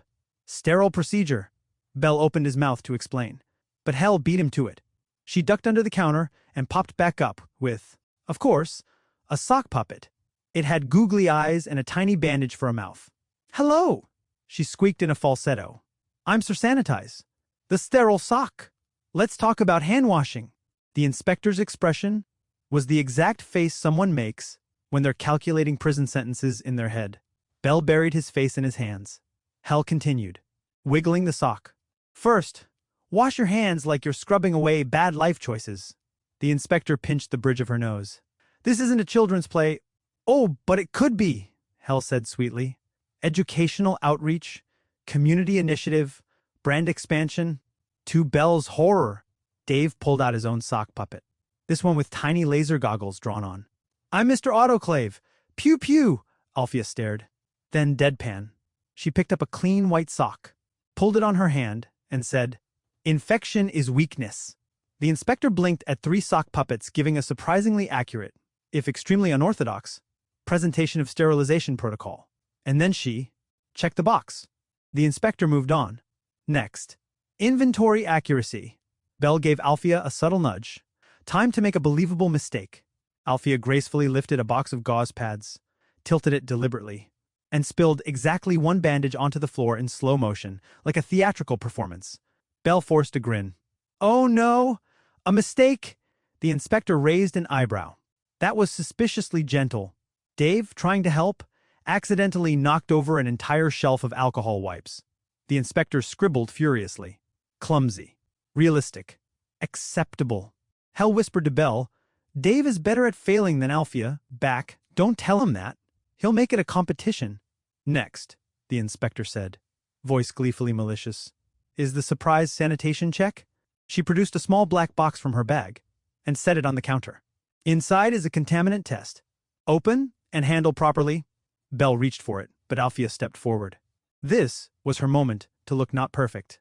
She carefully opened the box, and a mechanical bird popped out spraying harmless blue powder. Didn't flinch. She simply raised one hand. Gravity. The powder froze midair. She gently pushed it back into the box like a magician stuffing a rabbit into a hat. The inspector stared, speechless. How did you? Hell leaned against the counter, sipping from a flask. She's a professional, Belle coughed. Totally standard clinic procedure. The inspector wrote something down slowly. Unorthodox, but technically correct. Hell beamed. That's our clinic motto. As they moved through the inspection, it became clear this wasn't about the clinic. This was personal. Last time, Hell had called the inspector Clipboard-chan and offered her a lollipop mid-inspection. That alone had branded them enemies. The inspector held up the checklist. Last category, Guild Regulation 417 Billions. Documentation precision. Last time, you failed this horribly? Hell whispered to Belle. She means, when we replaced the patient record book with my drink menu. You did that, Belle hissed. Dave raised a hand. In our defense, the drink menu was well organized. The inspector slammed the clipboard down. Show me your logs. Belle placed the logbook on the counter, praying to every deity that Hell hadn't filled it with her usual nonsense. The inspector flipped through. Treatment records. Patient signatures. Supply orders, written neatly. Wait, why is page 17 sticky? Hell froze. Lollipop accident. Dave nodded seriously. Laser sterilized. The inspector glared, then turned the page. Her eyes narrowed. Why does this one say patient, angry pigeon king? Belle coughed. Diplomatic. Incident. Long story. She sighed, clearly on the verge of combusting. At least the rest looks. She flipped the last page. Her eyes widened. Is this a bandage swan? Hell leaned on the counter. Smug. Art is also documentation. Just when it seemed they were about to fail, the inspector noticed something at the back of the clinic. The immaculate equipment storage. Every tool arranged by size. Every vial labeled in perfect handwriting. Every single thing lined up with military precision. She walked over silently. Belle held his breath. Dave whispered, Boss music? The inspector ran a finger along a shelf. No dust. No smudges. She turned around slowly. Who did this? Belle pointed at Alfia. Alfia said nothing, sipping her tea. The inspector exhaled. Perfect. Hell popped her sock puppet back onto her hand. We win? The inspector stood in the middle of the room, surrounded by sock puppets, a sticky logbook, fake mistakes, and an equipment storage that could make a god weep. She ticked the last box. Belle blinked. We passed? She clenched her jaw. Barely. I don't know how. But Dave tossed confetti made of old forms into the air. Alfia caught one piece of paper mid-fall with gravity and burned it elegantly. The inspector started to leave, but paused at the door. I'll be back, she said grimly. And next time, there will be laminated checklists. Sock puppet. See you next inspection, Clipboard-chan. The inspector twitched violently and marched out. Belle collapsed into a chair. I can't believe that worked. Hell flopped dramatically onto the couch. Never underestimate the power of chaos and puppetry. Dave carefully placed his sock puppet on a shelf. Sir Autoclave will return for the sequel. Alfia stood by the counter, expression unreadable. But through the bond, Belle felt one clear, quiet thought. Ridiculous, but effective. He laughed weakly. Yeah, it was... Hell held up her puppet. Next time, I'm making it a musical. Belle buried his face in his hands. Oh, gods, Dave clapped. Can I be the narrator? Later that day, at the guild, Aina Toole was reviewing the inspection reports. She frowned at the line that said, Passed inspection, despite puppets. She stared at the words for a long, long time, then muttered, Only Belle's group, and reached for her emergency coffee stash. Thus ended inspection day 2. Paperwork, boogaloo, a tale of sock puppets, fake failures, and one inspector who aged 5 years in an hour. And somewhere, in a quiet corner of the clinic, Hell whispered lovingly to her puppet, Soon, Sir Sanitize. Soon. We'll go for Guild Gold certification. Bell, from across the room, over my dead body. Like and subscribe for more Danmachi fanfiction. Truth Potion Happy Hour, or how to accidentally turn a clinic into therapy with extra alcohol. It was a calm day at Hell's clinic, and that, as everyone knew by now, was the most dangerous kind of day. Belle Cronell was reorganizing medicine shelves after their surprisingly successful inspection day 2. Paperwork boogaloo victory. Alfia was reading quietly by the window, a faintly amused smile hidden under her calm exterior. Dave was cleaning the floor with the focus of a laser-powered janitor. And Hell, goddess of death, gambling, and very poor financial decisions, was inventory checking the liquor cabinet, which, to no one's surprise, meant drinking on the job. Ah, Hell sighed, swirling her bottle. The sweet taste of post-inspection freedom. Hell blinked innocently. Of course not! It's the stronger one. Belle facepalmed. You can't keep drinking clinic supplies. Hell grinned. Relax. I only borrowed a few tonics. The labels all look the same anyway. That sentence, as fate decreed, was the catalyst for the disaster that followed. Hell rummaged through a box of bottles. Fever tonic, anti-venom, muscle relaxant. Then she squinted at a faded label. Veritas Serum, for limited medical honesty sessions. Huh? She shrugged. Looks like some old truth serum from the alchemist next door. Probably expired. Oh well. Waste not, want not. She uncorked it. A faint sparkle of pink mist puffed out. Belle's voice carried from the back room. Hell, what did you just open? Hydration! She lied, pouring the glowing liquid into 4 mugs. 5 minutes later, everyone was sitting around the counter. Hell raised her mug. To another successful inspection, and to our continued streak of not getting arrested? Barely, Belle muttered, clinking mugs anyway. They all drank. For about 30 seconds, nothing happened. Then Hell's eyes widened. Ooh, tingly, Dave blinked. My sensors detect warm fuzziness. Belle frowned. That's not how normal drinks. And then his mouth started talking on its own. Name my chakra rods, Belle blurted. There was a pause. Alfia looked up. You what? Belle's face went red. I name them, okay? It helps me remember which one channels better. There's Pointy, Zappy, and Steve. Hell immediately fell out of her chair laughing. Steve? You named your death weapons like they're office interns. Belle slammed his head on the counter. I didn't mean to say that out loud. Hell wiped tears from her eyes. Please, tell me there's one named Bob. Belle groaned. There's a prototype called Robert. Hell howled with laughter. Dave tilted his head. Why Steve? Belle muttered into his hands. It just felt trustworthy. Hell was still laughing when suddenly she hiccuped, then froze. Her grin faltered. Oh no, she whispered. It's my turn. She tried to cover her mouth, but the words forced themselves out. I replaced the clinic's donation jar with a Hell Needs Ale jar. Belle looked up slowly.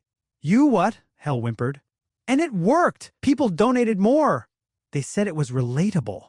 Dave gasped in mechanical betrayal. So my save for new mop fund was a lie. Hell hid her face. I regret nothing. Alfia sipped her tea. You're incorrigible. Hell pointed at her. Oh yeah! You're next, Miss Quiet and Mysterious. The goddess smirked wickedly. Let's see what perfect Alfia's hiding.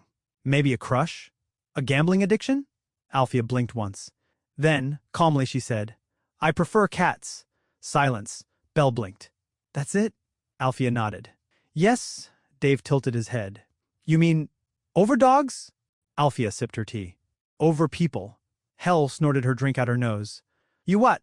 Alfia's tone stayed perfectly serene. Cats are simple, independent, efficient. People are loud. Hell was wheezing. You'd rather adopt a cat than talk to a person? Alfia nodded solemnly. 2, if possible. Belle stared at her, betrayed. You prefer cats over us? Yes, Alfia said flatly. But you're tolerable. Dave was nervously looking at his drink now. Wait, if everyone's confessing, does that mean? Oh no, his voice cracked.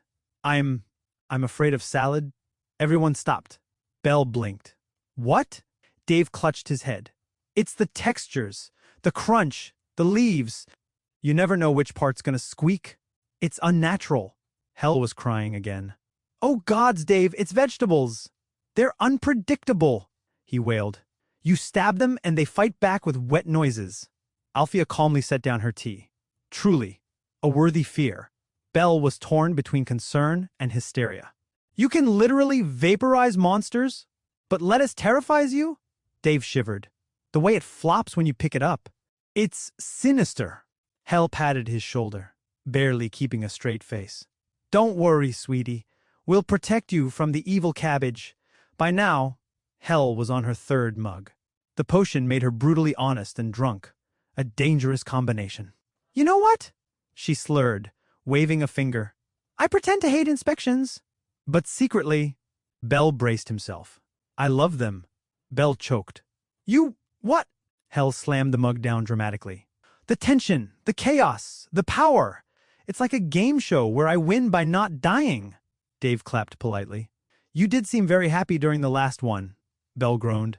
That's why you kept calling the inspector Clipboard Chan. Hell nodded sagely. It made her stronger. Bell was still red-faced when the serum struck again. I once practiced speeches in the mirror for hours. Hell perked up. Speeches? Like heroic ones? Bell hid behind his hands. Don't make me say it. Hell grinned. Oh no, you're saying it. Bell sighed miserably. I was trying to sound cool, okay? I looked in the mirror and said things like, I am the shadow that saves the light. Hell almost fell off the stool. You edgy monologue to your own reflection? Bell groaned. I thought it'd help my confidence. Dave patted his shoulder sympathetically. It worked. You sound very mysterious. Alfia added quietly. The line was decent. Hell pointed. Oh no, don't encourage him. Hell's grin returned. All right, metal boy. Let's dig deeper. Salad trauma aside, what else are you hiding? Dave hesitated, then blurted. I collect bottle caps, Bell blinked. Why? They're shiny, Hell gasped. You're like a magpie. I organized them by color, Dave continued helplessly. There's a system. Red means soda. Green means healing tonic. Gold means Hell's gambling losses. Hell gasped dramatically. You kept those? Dave nodded proudly. Souvenirs of chaos, Alfia tilted her head. Impressive dedication, Bell laughed weakly. You've been hoarding proof of our misery this whole time? Yes, Dave said seriously. It brings me peace. Alfia's eyes glowed faintly, the serum hitting her again. I once met a cat on the rooftops of Horario. Hell leaned forward. Oh no, here we go. Alfia's tone softened. Dreamy. It sat beside me. Watched the moon. Didn't ask questions. Didn't talk. Just existed. It was perfect. Bell whispered. Are you in love with a cat? Alfia blinked. Maybe. Hell slid off her chair laughing again. We've lost her to felines. Ha! Alfia sipped her tea calmly. I would have named it Kuro. It scratched me. I respected that. Bell just stared. That explains a lot. Dave nodded solemnly. Powerful creature. Hell poured herself another drink. You think that's a confession? Oh, please. I've got better ones. Bell groaned. Hell, don't. I once bet the clinic's rent money, Hell declared loudly, on a snail race. Bell nearly screamed. You what? Hell held up her hands defensively. They were enchanted snails. I thought we had an edge, Alfia blinked. Did we win? Hell looked away. No, Dave whispered gravely. We were crushed by the slowest defeat imaginable. Bell slammed his head on the table. How are we still alive? Hell patted him. Luck, charm, and good looks. Before Hell could continue, Bell suddenly blurted again. I read romance novels. Hell froze mid-swig. You what? Bell's voice cracked. They're good, okay? The emotions, the character arcs, the dramatic confessions under moonlight. Hell burst out laughing. My little hero reads love stories. Alfia looked genuinely intrigued. Which ones? Bell fidgeted. The Lady of the Labyrinth, the Dungeon and the Duke, the Potion Maker's Promise. Dave tilted his head. I thought those were forbidden in polite company. Bell groaned. They're tasteful. Hell giggled. Do you cry at the endings? Bell muttered. Sometimes. Hell practically fell off the stool again. Priceless. Dave was muttering to himself. Okay, truths. Everyone's doing it. I can handle it. No more salad secrets. Then his eyes widened in horror. I ate the clinic's entire cookie stash. Bell whipped his head around. That was you. Dave raised his hands. I was stressed after the. Hell gasped. Those were imported from Freya Familia's charity sale. Dave groaned. They were delicious and judgment-free, Althea calmly said. I noticed. I let it happen. Belle blinked. You let him? Althea shrugged. He looked happy. Hel threw her hands up. We're a daycare, not a familia. By now, everyone was drunk on truth serum and actual alcohol. Hel stood on a stool, holding her sock puppet aloft like a prophet. Listen, my children. Honesty is liberation, Belle groaned. Hel, please, get down before you break something, pointed dramatically at him. Tell me your next secret, oh. Belle, utterly defeated, muttered, I once tried to teach my chakra rods how to dance. Dave dropped his broom. You what? Belle covered his face. I wanted to test their movement sync. I put music on. Hel's laughter echoed down the entire street. The Akatsuki Familia, healers by day, dancing rods by night. Even Althea cracked a rare smile. I would have liked to see that. Hours later, the clinic was a disaster zone. The floor was sticky with spilled tonic. Dave was asleep, hugging a box of bandages. Althea had dozed off in her chair. And Hel was passed out under the counter, with her sock puppet still on. Belle sat among the wreckage, face in his hands. I can never show my face in public again. Hel groaned from below. You can't hide forever, Steve's dad. Belle groaned louder. Don't call me that. Althea's voice came softly from her chair. I still prefer cats, Dave mumbled in his sleep. No lettuce. Belle exhaled, staring up at the ceiling. Never again. No more mystery tonics. Hel snored and mumbled. I'm replacing all labels with emojis. Belle sighed. Of course you are. The next day, Aina Toole arrived for her regular paperwork. The clinic door creaked open. She froze. The place looked like a confession booth exploded. Sock puppets on the ceiling. Mugs everywhere. Hell's Hell needs ale jar proudly displayed with new coins inside. Aina whispered, I'm not even going to ask. From under the counter, Hell mumbled sleepily. Good. Ask fewer things. Drink more truth. Aina quietly left. By evening, word had spread across Orario. The Akatsuki Familia had a truth serum party. Bell names his weapons. Hell's donation jar is actually a beer fund. Dave fears lettuce. Althea's in love with a cat. Loki Familia reportedly laughed for an hour straight. Meanwhile, Hell stuck a new sign over the clinic door. Hell's clinic and confessional. Honesty guaranteed, side effects possible. Bell stared at it in horror. Hell, why? Hell winked. Because the truth, my dear Bell, sells, and somewhere behind her, Dave was building a lettuce-proof fridge. Thus ended Truth Potion Happy Hour. The day honesty became a weapon of mass embarrassment, and Orario learned way too much about one overpowered level 1 familia. Bell learned humility. Hell learned nothing. Althea wanted a cat. And Dave still refused to eat salad. Thank you for listening. I truly appreciate your time and support.